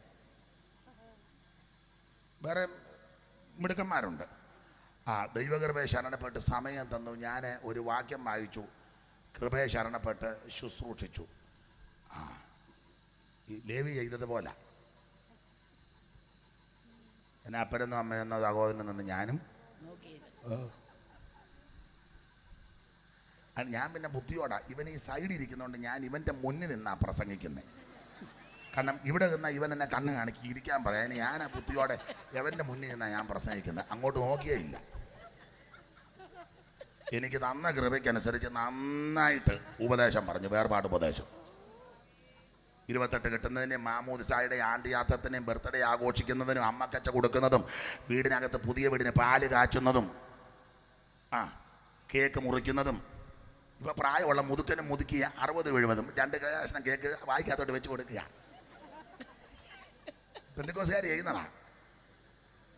എനിക്ക് തന്ന കൃപയ്ക്കനുസരിച്ച് ശരിക്ക് പറഞ്ഞു. ഇവൻ വിഷമിക്കുന്നുണ്ടെന്ന് എനിക്കറിയാം. ഒന്നും നോക്കിയില്ല. അപ്പം ഞാൻ ഇങ്ങനെ വാക്യങ്ങൾ പറഞ്ഞേ വേറെ വാക്യങ്ങളോട് ചേർത്താണ്. പുറകിൽ നിന്നൊരു അമ്മാമ പറഞ്ഞുകൊണ്ടൊന്നും അല്ല, എന്നാലും അമ്മാമ ഒരു സന്തോഷം. ബാക്കി എല്ലാവരും വല്ലാതായി. ചിലർ ബൈബിളിൻ്റെ സിപ്പിടുന്ന ഞാൻ കണ്ട്. ഏതായാലും ശുശ്രൂഷിച്ചിരുന്നു, ആരും കയ്യും തന്നില്ല. അവിടെ ഇത് വായിക്കാനൊരുത്തരുന്നു. അവൻ്റെ ഒരു വല്ലാത്ത താടി ഇതും മുടിയെല്ലാം അങ്ങ് വളർന്ന് ഒരു പേക്കോലം പിടിച്ച ഒരു എന്തുവാ അതിന് പറയുന്നത്? നിങ്ങളൊരു ഭാഷ പറ. നിങ്ങളതിന് പറയത്തില്ലേ?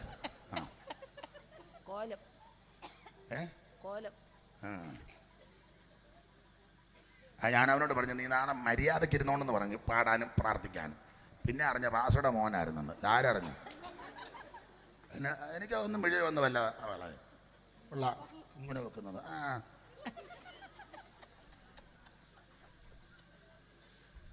അമ്മാമ്മ പുറകിരുന്നു. യോഗമെല്ലാം കഴിഞ്ഞ ഒരു കുഞ്ഞുങ്ങൾ കൈ തന്നില്ലെന്ന് പറഞ്ഞ എൻ്റെ പോയിന്റ് പിടി കിട്ടിയല്ലോ. എല്ലാവരും അങ്ങ് പോയി, ആരും മൈൻഡ് ചെയ്തില്ല, പാസ്റ്ററും വേണ്ടിയില്ല. എല്ലാവരും അങ്ങോട്ട് പോയപ്പോൾ യവൻ തൃപ്തി ആയല്ലോ എന്ന് ചോദിച്ചു. ഞാൻ പോയി പോടാ.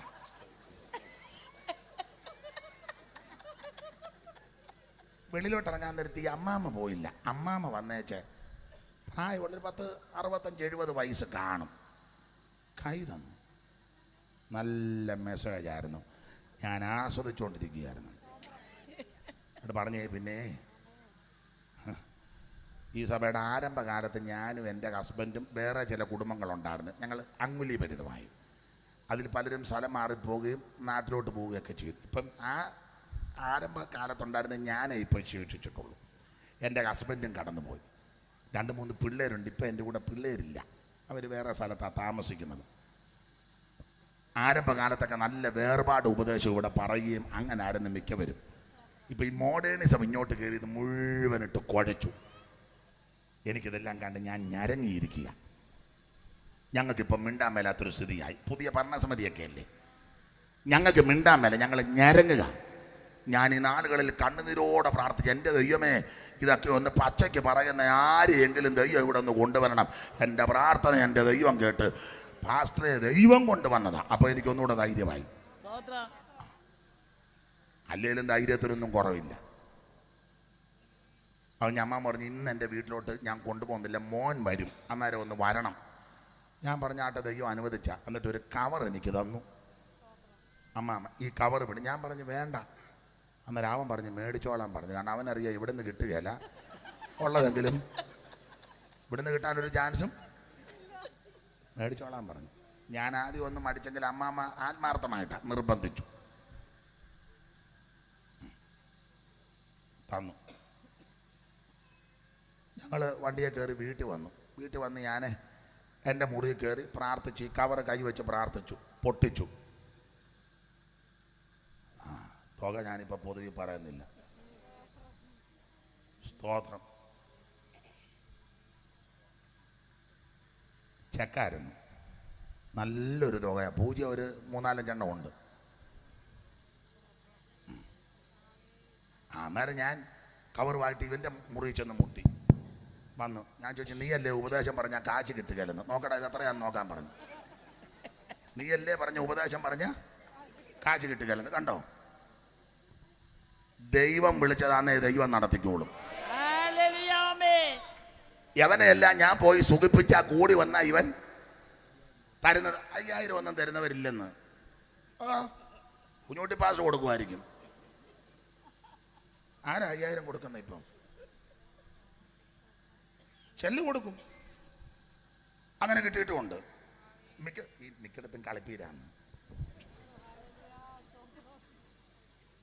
എനിക്ക് സങ്കടകരമായൊരു കാര്യം, എനിക്ക് സങ്കടകരമായി ഞാനിവിടെ നിർദ്ദേശിച്ച ഒരു ദൈവദാസനെ ഒരു കൺവെൻഷന് അയച്ചത്.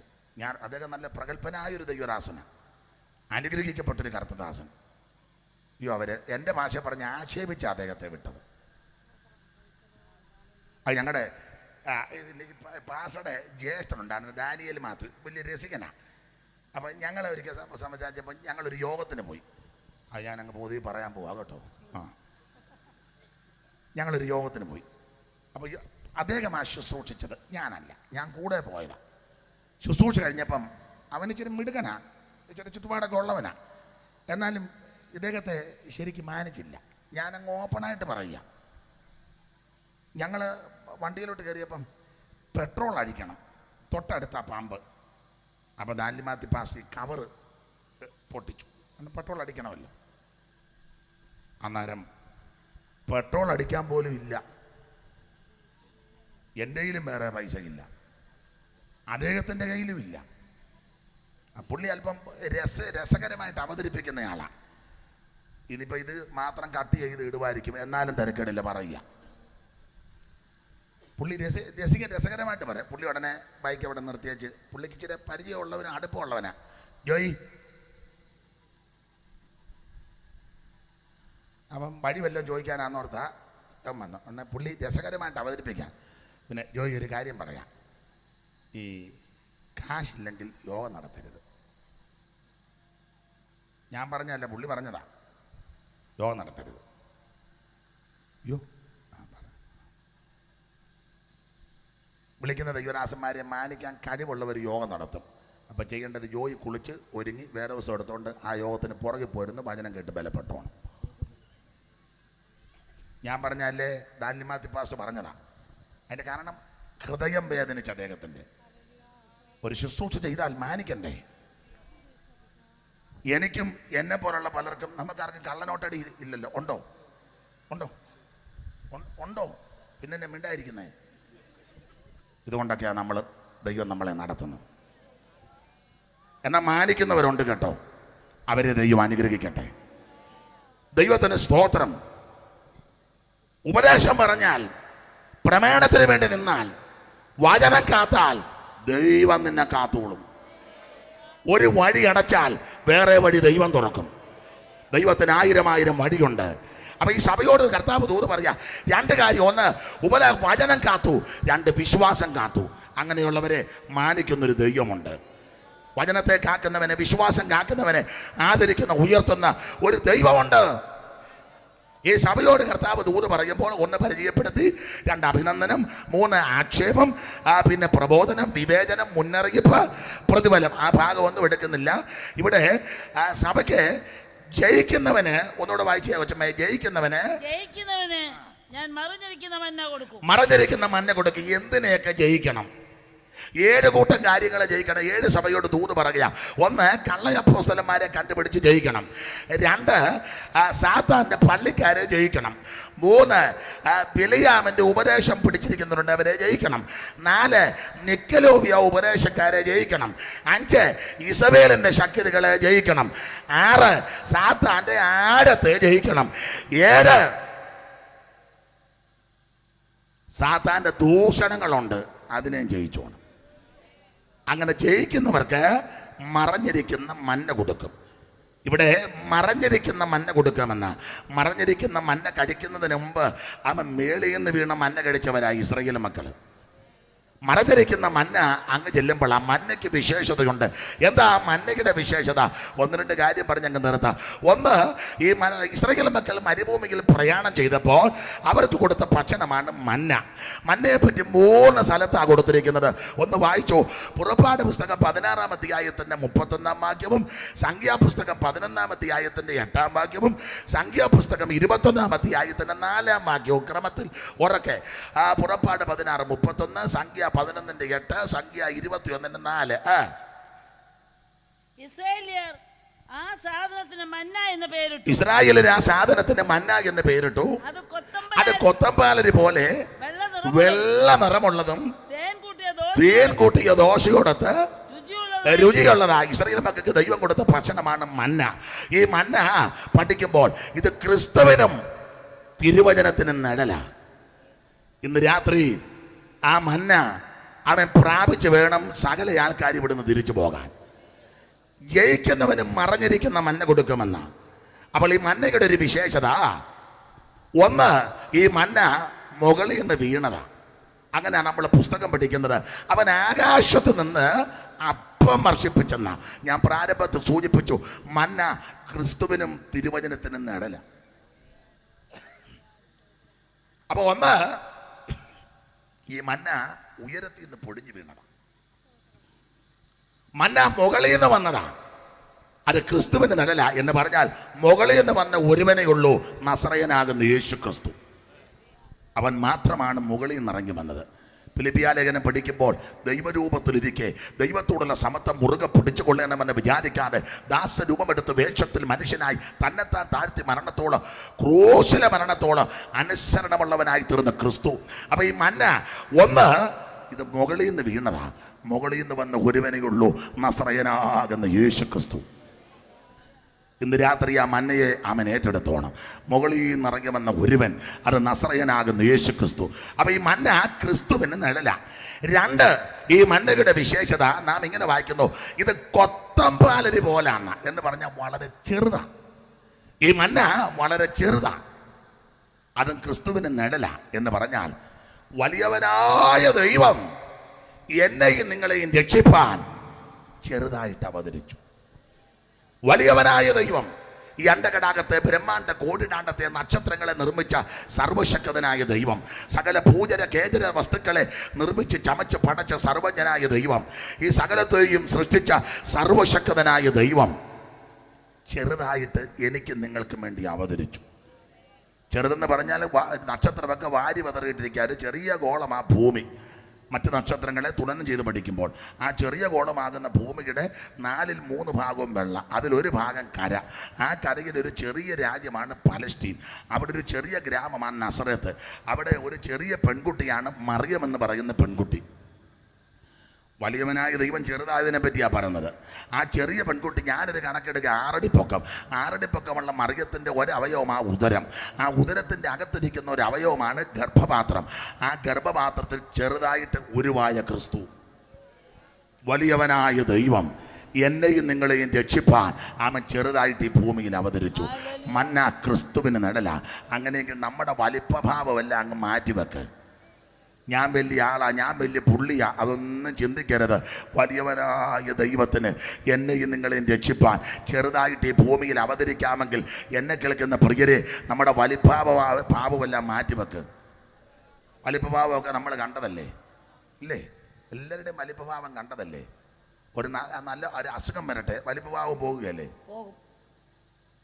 ഞാൻ എവിടെയാണെന്ന് എന്നോട് ചോദിക്കരുത്, ദൃഷ്ടാന്തം പറഞ്ഞാൽ അടുത്ത കാലത്ത് നടന്ന സംഭവമാണ്, ഒത്തിരി വർഷമായില്ല. ഒരു സ്ത്രീ ഉണ്ടായിരുന്നു, അവർ മറ്റുള്ളവരെ അടുക്കളയിൽ പോലും കയറ്റുകയില്ല, മറ്റ് സ്ത്രീകളെ അയിത്തം. അടുത്ത കാലത്താണ്. അവർ കൊട്ടാരത്തിലെയാണെന്നാണ് പറയുന്നത്. കാണാനുമൊക്കെ മിടുക്കിയ, വേറെ ആരുടെയും വെള്ളം മേടിച്ച് കുടിക്കുകയില്ല, അടുക്കളയിൽ കയറ്റുകയില്ല. ആയ കാലത്ത് അവസാനം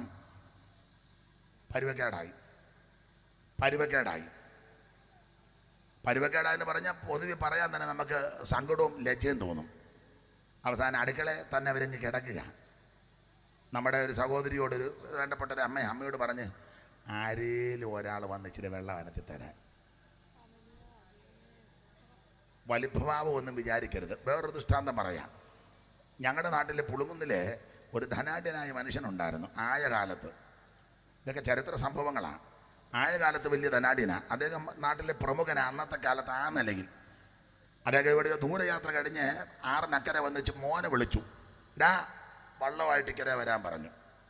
ഷാളുമൊക്കെ ഇട്ട് വടിയൊക്കെ ആയിട്ട് ഇങ്ങനെ നിൽക്കുക. ഡാ, വള്ളമായിട്ട് ഇക്കര. അപ്പം അവന് മോൻ ചുരുളം വള്ളമുണ്ട്.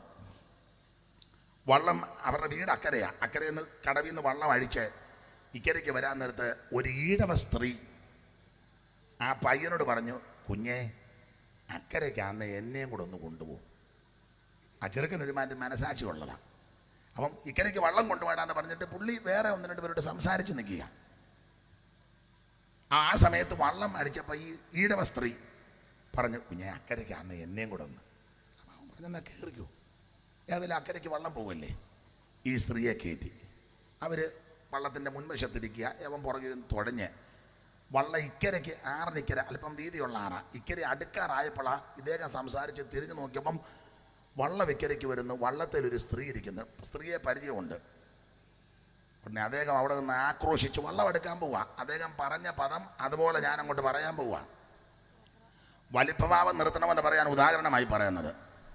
അദ്ദേഹം ആ കരയ്ക്ക് എന്ന് വെച്ച് പറഞ്ഞ്, എടാ, ചോപത്തീനെ ആണോടാ വള്ളത്തെ കൊണ്ടുവരുന്നത്? കൊണ്ടിറക്കടാ അവളെ അക്കറെ. ആ മനുഷ്യൻ പറഞ്ഞ, ചോവത്തീനെയാണോ വള്ളത്തെ കൊണ്ടുവരുന്നത്? ഇറക്കടാ കൊണ്ട് അവളെ അക്കറെ. ചെറുക്കൻ പേടിച്ചു പോയി. അന്നത്തെ കാലമാണ്. അടുക്കാറായ വള്ളം അവൻ പിന്നെയും തിരിച്ചക്കരയ്ക്ക് കൊണ്ടുപോയി. ഇല്ല, അയാൾ വള്ളം മുക്കി കൊന്ന് അവനെയും കൊല്ലും. വള്ളം അക്കരെ കൊണ്ടുപോയി ആ സ്ത്രീയെ വീണ്ടും അവിടെ ഇറക്കി. വീണ്ടും തിരിച്ച് വള്ളം ഇക്കരെ വന്നു. അദ്ദേഹം വള്ളത്തെ കയറി അക്കരെ പോയി. നടന്ന സംഭവിച്ചത് കേൾക്കണോ? ചില വർഷങ്ങൾ കഴിഞ്ഞ് കുടുംബക്കാർ തമ്മിൽ മറ്റു ചില വിഷയങ്ങളിൽ പ്രശ്നമായി കേസും കോടതിയും വഴക്കായി. നിലവും വിറ്റു, വിൽക്കേണ്ടി വന്നു. വസ്തുവും വിറ്റ്, പുരകിടവും വിറ്റ്, വീടും വിറ്റ്, മുഴുവൻ വിറ്റ് അഷ്ടിക്ക് വകയില്ലാതായി. ഒടുവിൽ പഞ്ചായത്തുകാരെ അനുവദിച്ച കടത്തിറക്കുന്ന ജോലിയായി. പുളുങ്ങുന്ന് പഞ്ചായത്ത് അനുവദിച്ച കടത്തിറക്കുന്ന ജോലി. അന്ന് കടത്തിറക്കി 5 പൈസയും 10 പൈസയാണ്. അപ്പോൾ ആ പുസ്തകത്തിൽ എഴുതിയിട്ടുണ്ട്, വേറൊരു മനുഷ്യൻ എഴുതിയ പുസ്തകമാണ്, അനുഭവമാണ് എൻ്റെ കയ്യിലുണ്ടത്. ആ പുസ്തകത്തിൽ അദ്ദേഹം എഴുതിയിരിക്കുകയാണ്, ഒരു ചോവത്തിയെ ഇക്കരെ കൊണ്ടുവന്നതിന് മകനെ ആക്രോശിച്ച് അക്കരെ ഇറക്കിയ മനുഷ്യൻ, വലിപ്പഭാവമുള്ള മനുഷ്യൻ, വർഷങ്ങൾ കഴിഞ്ഞപ്പോൾ അദ്ദേഹം എഴുതിയിരിക്കുകയാണ്, എത്രയോ ചോവത്തീനെയും, എത്രയോ പറയ സ്ത്രീകളെ, എത്രയോ പുലിയ സ്ത്രീകളെ, എത്രയോ മണ്ണാ സ്ത്രീകളെ, എത്രയോ നായർ സ്ത്രീകളെ, എത്രയോ മറ്റ് സ്ത്രീകളെ തുഴഞ്ഞ് അക്കരയും കൊണ്ടിറക്കി. നീ വലിപ്പഭാവം വിചാരിക്കരുത്. ഞെളിയാളെ ഭയപ്പെട്. വലിയവനായ ദൈവം എന്നെ നിങ്ങളെ രക്ഷിപ്പാൻ ഈ ഭൂമിയിൽ ചെറുതായിട്ട് അവതരിച്ചു. അതുകൊണ്ട് ഞാൻ വലിയ പുള്ളിയാ, ഞാൻ ഇവിടുത്തെ വലിയ ആളാന്ന് പറഞ്ഞ് ഞെളിയരുത്. നീ ദൈവത്തെ ഭയപ്പെട്, ഞെളിയാളെ ഭയപ്പെട്. ഞാൻ എല്ലായിടത്തും പ്രസംഗിച്ചതാ, ഒന്നുകൂടെ അങ്ങ് പറയാം. കോട്ടമലയിലും വെള്ളപ്പൊക്കം വന്നപ്പോൾ കണ്ടതല്ലേ വലിപ്പഭാവം? കണ്ടതല്ലേ? ആ, ഞാൻ എൻ്റെ കട്ടിലേ കിടക്കുള്ളൂ. എന്നുവെച്ച് പിന്നെ ക്യാമ്പിൽ പോയി ബെഞ്ചടിപ്പിച്ചിട്ട് കിടന്നതോ? തലണയില്ലാതെ കണ്ടതല്ലേ? നമ്മളെ കൊണ്ടൊന്നും നടക്കത്തില്ലെന്ന്. വണ്ടി ഇല്ലെങ്കിൽ യോഗത്തിന് പോകുകയല്ല. വെള്ളം പൊങ്ങിയപ്പാണ്ട് ഒരു മുടുത്ത തള്ള ചെമ്പിനകത്തിരിക്കുന്ന ഒരു മുടുത്ത ചെമ്പിനകത്ത് കണ്ടതല്ലേ? ഇല്ലേ? കണ്ടില്ലേ? പിന്നെ എന്നാ പറഞ്ഞേ? കണ്ടെന്നാ പറഞ്ഞേ? ആ, വലിഭഭാവം വിചാരിക്കരുത്. ചില സഹോദരിമാർ സഭയിലൊക്കെ വരുമ്പോൾ ക്രെഡിറ്റ് പറഞ്ഞ, അമ്മാമ്മേ എല്ലാ പിള്ളേരെയും പോലെ അവൾക്ക് ചിക്കൻ ഇല്ലാതെ ചിക്കൻ അവളെ എല്ലാ പിള്ളേർ അവൾക്ക് പ്രത്യേക സ്വഭാവം.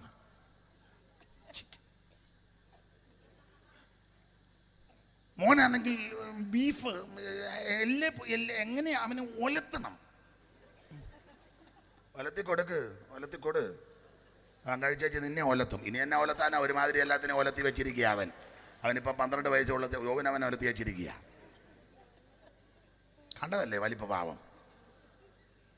ചിക്കനും മട്ടനും ഒക്കെ ഡാഡിക്ക് മട്ടൻ വേണം. ഡാഡി എല്ലാവരെയും പോലല്ല. എന്ത് മട്ടൻ നിന്ന ഡാഡിയാ? ഇവനെല്ലാം വെള്ളുകപ്പയും മാട്ടുകപ്പയൊക്കെ തിന്ന് അല്ലേ? ചെണ്ടമുറിയൻ മീൻ ഒന്നുമില്ലാഞ്ഞിട്ട് മുളക് അടച്ചോറ്റിപ്പറ്റി പലകെ വെച്ച് ഉടച്ച് അടച്ചിനെ തോണ്ടി ഇന്നത് കീറിയെല്ലാം നീറി പെരക്കി ചുറ്റും ഊത്തലെടുത്ത് നടന്ന് അവൻ്റെ എല്ലാം ഇരിപ്പ് കണ്ടിട്ടിപ്പം എന്ത് മട്ടൻ തിന്നവന്മാര്. ചിലക്ക് മട്ടൻ ഇല്ലെങ്കിൽ മട്ടൻ. എടാ, വാട്ടുകപ്പ തിന്നത് മറക്കരുത്, മുളകുടച്ച് തിന്നത് മറക്കരുത്. ദൈവം ഇപ്പൊ തരുന്നുണ്ടെങ്കിൽ സ്വോത്രത്തോട് അനുഭവിക്കും, നിഗളിക്കരുതെന്നായി പറഞ്ഞത്, അഹങ്കരിക്കരുതെന്നാ പറഞ്ഞത്. നല്ലൊരു വീടില്ലായിരുന്നു, നല്ലൊരു വണ്ടി. നമുക്ക് 50 കൊല്ലം മുമ്പ് ആർക്കൊക്കെ ഉണ്ടായിരുന്ന കാറ്? മാവേലിക്കരെ PJ ദാനിയേൽ സാറിന് കാറുണ്ടായിരുന്നു 50 കൊല്ലം മുമ്പ്. പെന്തിക്കോസുകാരുടെ കാര്യമായി പറയുന്നത്. അല്ലാതെ ആർക്കാ കാറ്? നമുക്ക് കാറുണ്ടായിരുന്നു, മഴക്കാറ്. അതാ നമ്മുടെ കാറ്. ഞെളിയാതെ ഭയപ്പെട്, ദൈവത്തെ ഭയപ്പെട്. വലിഭഭാവം ചില സ്വാതന്ത്ര്യം തരുന്നുണ്ടല്ലേ? വലിയ ഇത് എല്ലാവർക്കും കൈ കൊടുക്കത്തില്ലല്ലോ, എല്ലാവരുടെയും മിണ്ടത്തില്ലല്ലോ, എല്ലാ വീട്ടിലും പ്രാർത്ഥന വെച്ചാൽ പോകത്തില്ലല്ലോ. ശ്രദ്ധിച്ചേ, എല്ലാ വീട്ടിലും പ്രാർത്ഥന വെച്ചാ പോകത്തില്ല. അഥവാ പോയ ഭക്ഷണം കഴിക്കത്തില്ലല്ലോ. അന്നൊരു പ്രത്യേക ഉപവാസം. നീ വെളച്ചിലെടുത്താൽ നിനക്ക് അൾസർ ഉണ്ടാകും. ഇത് ഉപ്പാപ്പ കളിയല്ല, തീ കളിയാന്ന് ഓർത്തോണം. വെളച്ചിലെടുക്കരുത്. ദൈവം നിന്നെ അടിക്കും. ഞെളിയാതെ ഭയപ്പെട്, ഞെളിയാതെ ദൈവത്തെ ഭയപ്പെട്, അഹങ്കരിക്കാതെ വിനയപ്പെട്. ദൈവത്തിന് സ്തോത്രം. യഹോവയെ ഭയപ്പെട്ടവന്റെ വഴികൾ നടക്ക്. വലിയവനായ ദൈവം എന്നെയും നിങ്ങളെയും രക്ഷിപ്പാൻ ചെറുതായിട്ട് അവതരിച്ചു. അതാ മന്ന. ഒന്ന്, ഇത് മുകളിൽ നിന്ന് വീണതാ, ഉയരത്തിൽ നിന്ന് വന്ന, മുകളിൽ നിന്ന് വന്ന നസ്രയൻ. 2, വലിയവനായ ദൈവം ചെറുതായിട്ട് അവതരിച്ചു. 3, ഈ മന്നയുടെ പ്രത്യേകത ഇത് ഉരുണ്ടായിരിക്കുന്നത്. ഉരുണ്ട് എന്ന് പറഞ്ഞാൽ അതിൻ്റെ അർത്ഥം ഇത്രയേ ഉള്ളൂ, മന്നയ്ക്ക് മൊനയില്ല, ഉരുണ്ടിരിക്കുക. എങ്ങനെ നോക്കിയാലും മൊനയില്ല. അതാ മന്ന, മൊനയില്ലാത്തതാ. മേളിൽ നിന്ന് നോക്കിയാലും മൊനയില്ല, ഉരുണ്ടിരിക്കുകയല്ലേ. താഴെ നിന്ന് മേളിലോട്ട് നോക്കിയാലും മൊനയില്ല, സൈഡിൽ നിന്ന് നോക്കിയാലും മൊനയില്ല, അപ്പുറം നിന്ന് ഇങ്ങോട്ട് നോക്കിയാൽ ഉരുണ്ടല്ലേ ഇരിക്കുന്നത്, ഒരു മൊനയില്ല. 6 കോടതി മാറി മാറി നോക്കി മൊന കാണാൻ, ഒരു മൊനയും കണ്ടില്ല. പീലാത്തോസ് സഹസ്ര കോടി നോക്കി, യാതൊരു മൊനയും കുറ്റവും കണ്ടില്ല. ഹെരോദാവ് സഹസ്ര കോടി നോക്കി, യാതൊരു മൊനയും കുറ്റവും കണ്ടില്ല. സന്നിധി സംഘങ്ങളും മഹാപുരോഹിതന്മാരൊക്കെ വട്ടം കൂടി ചുറ്റും നിന്ന് നോക്കി എന്തെങ്കിലും മൊന കണ്ടുപിടിക്കാൻ. ഒടുവിൽ കള്ളസാക്ഷിയെ കൊണ്ടുവന്ന് ഒത്തുവന്നില്ല. യാതൊരു മൊനയില്ലാത്തവൻ, ഊനമില്ലാത്തവൻ, പാപമില്ലാത്തവൻ, പാപം ചെയ്യാത്തവൻ, പാപമാശാത്തവൻ, പാപമറിയാത്തവൻ, പാപമില്ലാത്ത പരമവിശുദ്ധനാ ക്രിസ്തു. നിർദോഷൻ, നിർമ്മലൻ, പവിത്രൻ, പാപികളോട് വേർപെട്ടവൻ, സ്വർഗത്തെക്കാൾ വലിയവൻ, മോശയിലും വലിയവൻ, ശലോമോനിലും വലിയവൻ, ദൈവാലയത്തെക്കാൾ വലിയവൻ, യോശുവയിലും വലിയവൻ, ഹാബീലിനേക്കാൾ വലിയവൻ, യോശുവയേക്കാൾ വലിയവൻ, ദൂതന്മാരെക്കാൾ വലിയവൻ, അപ്പോസ്തലന്മാരെക്കാൾ വലിയവൻ, സ്വർഗത്തെക്കാൾ വലിയവൻ. ഹല്ലേലൂയ. യാതൊരു മുനയില്ലാത്ത പരമവിശുദ്ധനാ ക്രിസ്തു. ഞാൻ എൻ്റെ വാക്ക് നിർത്താം. 1, മുകളിൽ നിന്ന് വന്നവൻ. 2, ചെറുതായി തീർന്നവൻ. 3, ഒരു മുനയില്ലാത്തവൻ. 4, ഈ മന്നയുടെ പ്രത്യേകത വൃത്താകൃതിയാ, വൃത്തമാ. സൂക്ഷ്മ ഒരു വൃത്തം ഒന്ന് വരച്ചേച്ച് പിന്നെ നോയിക്ക് എവിടെ തുടങ്ങി എവിടെ നിർത്തിയെന്ന് അറിയത്തില്ല. എന്ന് പറഞ്ഞാൽ ആരംഭവും അവസാനമില്ലാത്തവൻ, അനാദിയായും ശാശ്വതമായുള്ളവൻ, ആർക്കും നിർണയിക്കാൻ പറ്റാത്തവൻ, ഉന്നതനും മഹിമയുള്ളവൻ. കർത്താവേ, നീ തലമുറ തലമുറയായി ഞങ്ങളുടെ സങ്കേതമായിരിക്കുന്ന പർവ്വതങ്ങൾ ഉണ്ടായതിനും നീ ഭൂമിയെയും ഭൂമണ്ഡലത്തെയും നിർമ്മിച്ചതിന് മുമ്പ് നീ അനാദിയായും ശാശ്വതമായും ഞങ്ങളുടെ ദൈവമാ. ഇന്ന് രാത്രി ഞാൻ നിങ്ങളും ആരാധിക്കുന്ന ദൈവം നിത്യനായ ദൈവമാ. അടുത്ത കാലത്ത് മുളച്ച് കിളിച്ച് പൊന്തിപ്പൊങ്ങുമെന്ന പുത്തൻ ദൈവമല്ല ക്രിസ്തു. 50 വർഷവും 100 വർഷവും 1000 വർഷം പഴക്കമല്ല. അവൻ അനാദിയായും ശാശ്വതമായുമുള്ള നമ്മുടെ ദൈവമാ. ഈ ദൈവത്തെ സേവിക്കുവാനും ആരാധിക്കാനും ലഭിച്ചതാ ഏറ്റവും വലിയ ഭാഗ്യം. എന്നെ കേൾക്കുന്ന കർത്തദാസന്മാരെ, ഈ കർത്താവിനെ ശുശ്രൂഷിക്കുന്നതാ ഏറ്റവും വലിയ ഭാഗ്യം. ആ കർത്താവിൻ്റെ പടയാളിയായതാ ഏറ്റവും വലിയ ഭാഗ്യം. ആ കർത്താവിനെ സേവിക്കുന്നതാ ഏറ്റവും വലിയ ഭാഗ്യം. ഇതൊരു ശുശ്രൂഷയാ സഹോദരം. ഇതൊരു പ്രോഗ്രാമല്ല, ഇത് ശുശ്രൂഷയാ. ഇതൊരു ശുശ്രൂഷയാ. ഇതെല്ലാവരും ശുശ്രൂഷയാ. വാക്യം വായിച്ചു തരുന്നൊരു ശുശ്രൂഷയാ. കൊച്ചമ്മ, അതൊരു ശുശ്രൂഷയാ. കസാര ഇടുന്നൊരു ശുശ്രൂഷയാ. ഞങ്ങൾ പ്രസംഗിക്കുമ്പോൾ ഒരു സ്തോത്രമൊക്കെ പറഞ്ഞ് അത് വലിയ ശുശ്രൂഷയാ. പിന്നെ എല്ലാറ്റിലുപരി ഞാൻ പറയാനുണ്ട്, ഞങ്ങളെ പോലുള്ളവർ നിൽക്കുന്നത് നിങ്ങളെ പോലുള്ളവർ പ്രാർത്ഥിക്കുന്നത് കൊണ്ടാണ്. എൻ്റെ ഒരു അഭിപ്രായം പറയാൻ ശരിയോ തെറ്റോ, തിയോളജിയന്മാരൊക്കെ ഒത്തിരി ഉള്ളതുകൊണ്ട് ഞാൻ പേടിച്ചാ പലതും ഇപ്പം പറയുന്നത്. എല്ലാം അങ്ങ് തിയോളജിയന്മാരാ. ഇപ്പം ഇപ്പം പഠിക്കുന്ന ദൈവം ഉണ്ടോ ഇല്ലയോ എന്ന്. അതുകൊണ്ട് എനിക്ക് അങ്ങനത്തെ പഠിത്തം അറിയത്തില്ല. എങ്കിലും എൻ്റെ ഒരു അഭിപ്രായം പറയാം. ഞങ്ങളെ പോലുള്ളവരൊക്കെ ഇങ്ങനെ നിൽക്കുന്നത്, 1, ദൈവത്തിൻ്റെ കൃപ. 2, നിങ്ങളെ പോലുള്ളവർ ഞങ്ങൾക്ക് വേണ്ടി പ്രാർത്ഥിക്കുന്നത് കൊണ്ടാണ്. അല്ല, ഞങ്ങളുടെ മിടുക്കൊന്നുമല്ല. ഞങ്ങളുടെ മിടുക്കൊണ്ടൊന്നും നടക്കത്തില്ലെന്നുള്ളതാ സത്യം. അനേകർ പ്രാർത്ഥിക്കുന്നത് കൊണ്ടാണ് ദൈവം നിർത്തുന്നത്. അതുകൊണ്ട് എൻ്റെ അഭിപ്രായം പറയാം, പ്രതിഫലം വിഭജിക്കുമ്പോഴേ നിങ്ങൾക്കും പ്രതിഫലമുണ്ട്. എനിക്കൊന്നും ചെയ്യാനൊത്തില്ല, ഞാൻ ട്രാക്റ്റ് കൊടുത്തില്ല, ഞാൻ പ്രസംഗിച്ചില്ല, ഞാൻ ശുശ്രൂഷിച്ചില്ല. എൻ്റെ കൂടെ ഇറങ്ങിയ മേരിക്ക് നല്ല ശുശ്രൂഷയാണ്. മേരി എന്നും മേരി കുടുംബക്കാര്യം പോലും നോക്കില്ല. വായുവായിട്ട് രാവിലെ ഇറങ്ങും. ഭർത്താവിന് പോലും കട്ടനിട്ട് കൊടുക്കുകയല്ല. അവനവിടെ നറന്ന് കുത്തിരിക്കുക. മേരി എന്ത് ശുശ്രൂഷ. പക്ഷെ വേറൊരു കാര്യം പറയാം, ദൈവദാസന്മാർക്ക് ഒരു ഗ്ലാസ് വെള്ളം കൊടുക്കുന്നത് ഒരു വലിയ ശുശ്രൂഷയാണ്. വാക്യം വായിച്ചു കൊടുക്കുന്നത് വലിയ ശുശ്രൂഷയാണ്. പാട്ട് പാടുന്നതും കൈയടിക്കുന്നൊരു വലിയ, ഇവിടെ ഇരിക്കുന്ന എല്ലാവർക്കും ദൈവ ശുശ്രൂഷ തന്നിട്ടുണ്ട്. ആരാ ശുശ്രൂഷയില്ലാത്ത? കോവൂരെ കുഞ്ഞോളച്ചമ്മ പറഞ്ഞൊരു സാക്ഷ്യം ഞാനെപ്പോഴും ഓർക്കാറുണ്ട്. പണ്ട് അവരുടെ വീട്ടിലെ ഈ ശുശ്രൂഷ നടക്കുമ്പോൾ ഭൂതം പിടിച്ചവരെയൊക്കെ വരും, പ്രാർത്ഥിച്ച് സൗഖ്യമാകും. അപ്പം മല്ലപ്പള്ളിക്കാരനടുത്ത് അച്ചായൻ എല്ലാ ആഴ്ചയിലും ഓരോരുത്തരെ കൊണ്ടുവരും, ഷാജി പിടിച്ചതിനെയൊക്കെ കൊണ്ടുവരും. അതുകൊണ്ട് അച്ചായന് പുറകിൽ കസാരിൽ ഇങ്ങനെ അനങ്ങാതിരിക്കും. കൊച്ചമ്മയും ബാവച്ചാനും അവിടെ ഉള്ളവരെല്ലാം കൂടെ പ്രാർത്ഥിക്കും, ഭൂതം വിട്ടുപോകും. തിരിച്ചവരെ അച്ചായൻ അങ്ങ് കൊണ്ടുപോകും. ഈ അപ്പച്ചൻ ഒരിക്കൽ കുഞ്ഞോളച്ചമ്മ പറഞ്ഞു, ഇന്ന് എല്ലാവരും സാക്ഷ്യം പ്രസ്താവിക്കണം, നിങ്ങൾക്കൊക്കെ എന്തോ കൃപാവരമാവുള്ളതെന്ന് പൊതുപ്രയോജനത്തിന്. അപ്പോൾ ഓരോരുത്തർ എഴുന്നേറ്റ് പാട്ട് പാടി. എനിക്ക് വെളിപ്പാടുണ്ട്, പ്രവചനമുണ്ട്. അപ്പോൾ എല്ലാം സമ്മതിച്ചു. ഒടുവിൽ ഈ അച്ചായൻ എഴുന്നേറ്റു. അപ്പോൾ എല്ലാവരും ചിന്തിച്ചു, പുള്ളി കൈ പഠിക്കത്തില്ല, പാട്ടും പാടുകയില്ല, പ്രാർത്ഥിക്കത്തില്ല, പുള്ളിക്ക് എന്നാ കൃപാവരമാണ്. അപ്പോൾ അച്ചായൻ എഴുന്നേറ്റ് പറഞ്ഞു, കോവൂരുകാരുടെ ഒരു കാര്യം പറയാം, നിങ്ങൾക്കെല്ലാം കൃപാവരമുള്ളവരാണ്. നിങ്ങൾ പ്രാർത്ഥിക്കുമ്പോൾ ഭൂതം പോവും, രോഗി സൗഖ്യമാകും. ഒത്തിരി അത്ഭുതങ്ങൾ ഇവിടെ നടക്കുന്നുണ്ട്, എനിക്കും അതറിയാം. എനിക്കൊരു കൃപാവരമുണ്ട്. അപ്പോൾ എല്ലാവരും ചിന്തിച്ചു, കൈയടിക്കാത്ത പുള്ളിക്ക് എന്നാ കൃപാവരം. അപ്പോൾ പുള്ളിയുടെ ഭാഷമാണ് എൻ്റെ കൃപാവരം. മല്ലപ്പള്ളിയിലും കീഴുവായ്പൂരും പടുതോടും കിടക്കുന്ന ഭൂതം പിടിച്ചവനെ എല്ലാം രാവിലെ എന്ന് തേച്ച് കുളിപ്പിച്ച് വണ്ടിയെ കയറ്റി ടിക്കറ്റ് എടുത്ത് കോവൂര് കൊണ്ടിറക്കുന്നതാണ് എൻ്റെ കൃപ. അതൊരു വലിയ കൃപയാണ്, ആരും ചെയ്യാത്ത കൃപയാണ്. നീ കൺവെൻഷൻ ചിലപ്പോൾ 10 രൂപയായിരിക്കും ഇട്ടത്, അത് നിൻ്റെ അവസ്ഥയെന്നാണ് ഇട്ടത്. അറിയുന്നൊരു ദൈവമുണ്ട്. ഈ യോഗത്തിന് വന്നിരിക്കുന്നത് ഒരു വലിയ കൃപയല്ലേ. നിങ്ങൾ വന്നിരുന്നില്ല, ഞങ്ങൾ പിന്നെ ആരോട് പറയാനാ? ഞങ്ങളിങ്ങനെ ആൾ കളിച്ച് ഇപ്പം കൊല്ലുവെന്നും പറഞ്ഞിരിക്കുന്നത് നിങ്ങൾ വന്നിരിക്കുന്നതുകൊണ്ടല്ലേ. ആമേൻ. അതൊരു വലിയ കൃപയാ. ഇവിടെ വന്നിരിക്കുന്ന എല്ലാവർക്കും ദൈവം കൃപ തന്നിട്ടുണ്ട്. ഹല്ലേലൂയ. അതുകൊണ്ട് ആരും നിരാശപ്പെട്ടു പോകരുത്. ദൈവത്തിന് സ്തോത്രം. അവൻ വലിയ കൃപയാ. ഉന്നതൻ ക്രിസ്തുവാണ്, ശ്രേഷ്ഠനാ ക്രിസ്തു. യാതൊരു മുനയില്ലാത്തവൻ, ഓലമില്ലാത്തവൻ, ആദിയും ആരംഭവും ഇല്ലാത്തവൻ, അവസാനമില്ലാത്തവൻ, നിത്യൻ. ഒന്ന് രണ്ട് കാര്യത്തോടെ പറഞ്ഞങ്ങ് നിർത്തുക. മന്നയുടെ അടുത്ത പ്രത്യേകത, ഇത് കൂടാരവാതക്കലാ പൊഴിഞ്ഞു കിടക്കുന്നത്. രാത്രിയിൽ ഇങ്ങനെ പൊഴിയും. അധികാലത്ത് കൂടാരവാതിൽ തുറന്നു ചെല്ലുമ്പോൾ വാതക്കൽ മഞ്ഞ കിടപ്പുണ്ട്. ഈ മഞ്ഞയും മഞ്ഞും കൂടാ വരുന്നത്.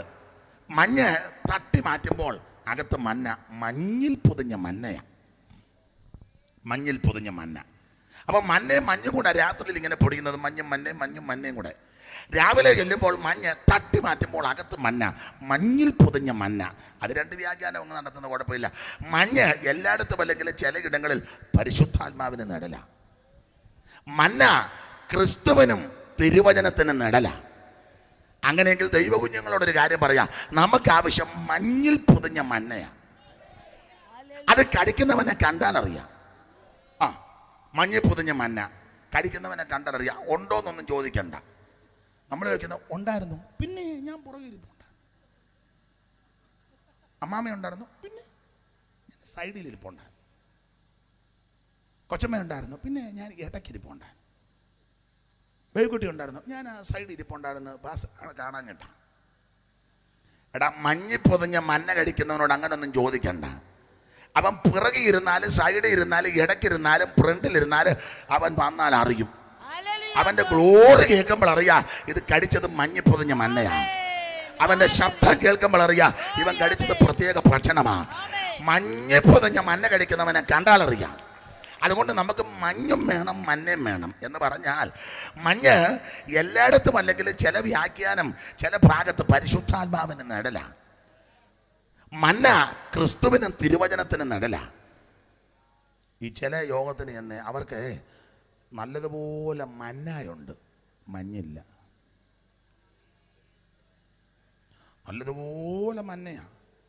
ഒരു വാക്യം അങ്ങോട്ടെടുത്താൽ അതിനെ കീറി, ഒരു വാക്യമാണെന്നില്ല 7 കീറിയതിനെ ഓരോന്നോരോന്നായിട്ട് പിന്നെയും കീറി, ആ കീറിയതിനെ വീണ്ടും ഒരു കീറി തലമുടി നാല് കീറുന്നത് പോലെ കീറും. അഭിനന്ദിക്കുന്നു. നന്നായിട്ടറിയാം. കീറാവുന്നതിൻ്റെ പരമാവധി കീറി അതിനെ പകത്ത് അടുക്കടുക്കായിട്ട് തരും. മഞ്ഞില്ല. ഇങ്ങനെ പകത്ത് വെക്കുന്നല്ലാതെ മഞ്ഞില്ല. അത് കുഴപ്പടിയാ.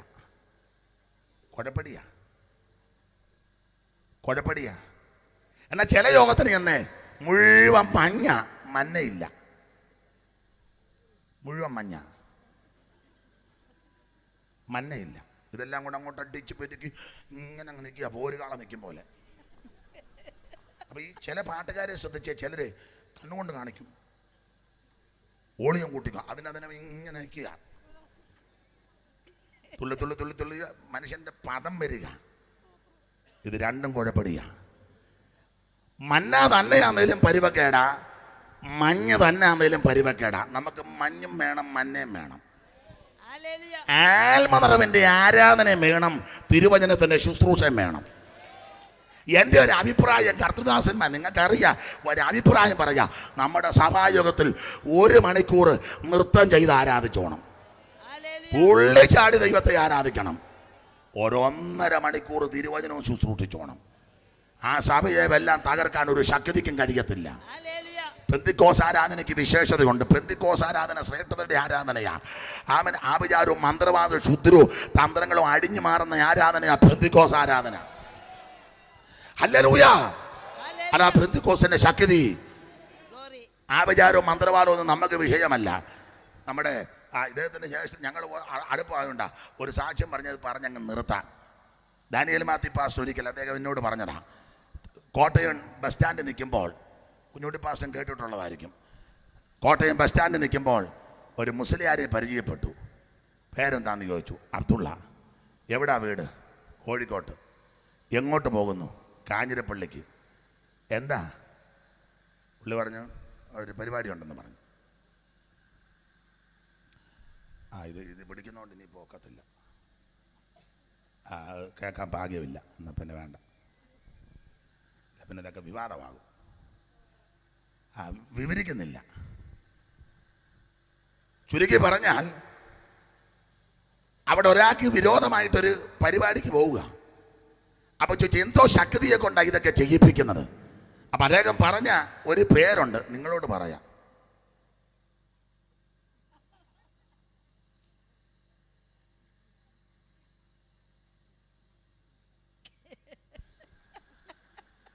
നിങ്ങൾക്ക് കേൾക്കാൻ ഭാഗ്യമില്ല ഇതിങ്ങനെ ഉള്ളതുകൊണ്ട്. അപ്പൊ അത്രയ്ക്ക് ശക്തിയുള്ള പുള്ളിയാണോ അത്?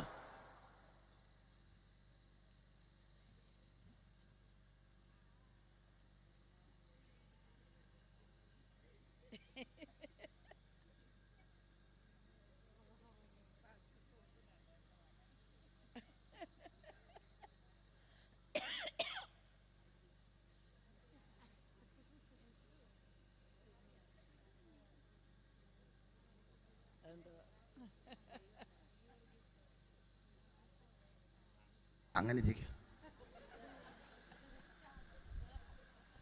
അപ്പൊ ചോദിച്ചു ഇങ്ങനെ അതിനാന്നോന്ന് ചോദിച്ചു. ആന്നു. അപ്പൊ ഒടുവിൽ അദ്ദേഹം പറഞ്ഞൊരു പദമുണ്ട്. ഈ പെന്തിക്കോസുകാരെന്ന് പറയുന്നൊരു വകുപ്പുണ്ട്. ഞങ്ങളുടെ നാട്ടിൽ അധികം ഇല്ല എങ്കിലും ഉണ്ട്. പക്ഷെ ഈ ദേശത്ത് ഒത്തിരി ഉണ്ട്. ഈ പത്തനംതിട്ട, റാന്നി, കുമ്പനാട്, പുല്ലാട്, കോട്ടയം, കോന്നി ഇന്ന സ്ഥലങ്ങളിലൊക്കെ ഒത്തിരി ഉണ്ട്. പുള്ളി പറഞ്ഞ ഭാഷയാണ്. കാതും കഴുത്തും പറിച്ച കുറേ പെണ്ണുങ്ങളും, അദ്ദേഹം പറഞ്ഞതാണ്, കാതും കഴുത്തും പറിച്ച കുറേ പെണ്ണുങ്ങളും മീശ വടിച്ച കുറേ ആണുങ്ങളും. ഇപ്പൊ അതൊന്നും പറയാൻ ഒക്കാത്തൊരു കാലമാണ്. അന്ന് പറഞ്ഞതാ. കഴുത്തും പറിച്ച കുറേ പെണ്ണുങ്ങളും മീശ വടിച്ച കുറേ ആണുങ്ങളും യവന്മാരിങ്ങോട്ട് വന്ന് ഒരു തമ്പേറുമായിട്ട് വന്ന് 2 അടി ഒരു പാട്ട് ഒരു ചാട്ടവും ചാടുമ്പം ഞങ്ങൾ ചെയ്തത് മുഴുവൻ പൊട്ടുവന്നു. അതാ പെന്തിക്കോസ് ആരാധന. സകല ആചാരവും മന്ത്രവാദത്തിന്റെയും കൂടോത്രത്തിന്റെയും ക്ഷുദ്രത്തിന്റെയും കെട്ടടിക്കുന്ന ശക്തിയാ പെന്തിക്കോസിന്റെ ശക്തി. ആത്മാവിൽ ആരാധിക്കുന്ന ദൈവത്തിന്റെ പൈതങ്ങൾക്കറിയാം. ഹല്ലേലൂയ. നിനക്ക് വിരോധമായിട്ടുണ്ടാക്കുന്ന ആയുധം ഫലിക്കത്തില്ല. ഏത് മന്ത്രവാദ ശക്തിയും പെന്തിക്കോസ് ആരാധനയുടെ മുമ്പിൽ നിൽക്കത്തില്ല. ഏത് ആചാര ശക്തിയും നിന്റെ മുമ്പിൽ നിൽക്കത്തില്ല.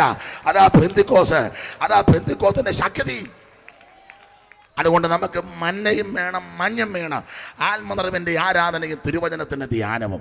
അങ്ങനെയുള്ള സഭയെ ഒരു ശക്തി പരാജയപ്പെടുത്തുകയല്ല. മറഞ്ഞിരിക്കുന്നവർക്ക് മന്ന കർത്താവ് കൊടുക്കാൻ പോകുകയാ. അവൻ സാക്ഷാൽ മന്നയാകുന്ന ക്രിസ്തു. ആ ക്രിസ്തുവിനെ നമുക്ക് ലഭിക്കും. എങ്ങനെ? ജയിച്ചു ചെല്ലുമ്പോൾ. പാപത്തെയും ലോകത്തെയും ജഡത്തെയും ജയിച്ച് ജയജീവനം നയിക്കുന്ന വിശുദ്ധന്മാർക്ക് ആ മറഞ്ഞിരിക്കുന്ന മന്ന കൊടുക്കും. കർത്താവിൻ്റെ മകത്ത് ജയിക്കാനുള്ള ഏറ്റവും വലിയ മാർഗം പറഞ്ഞ് എൻ്റെ വാക്ക് നിർത്തുക. ഒറ്റ വാചകം പറയാം. ജയിക്കാനുള്ള ഏറ്റവും വലിയ മാർഗം ജയിച്ചവൻ്റെ കൂടെ നിന്നോണം.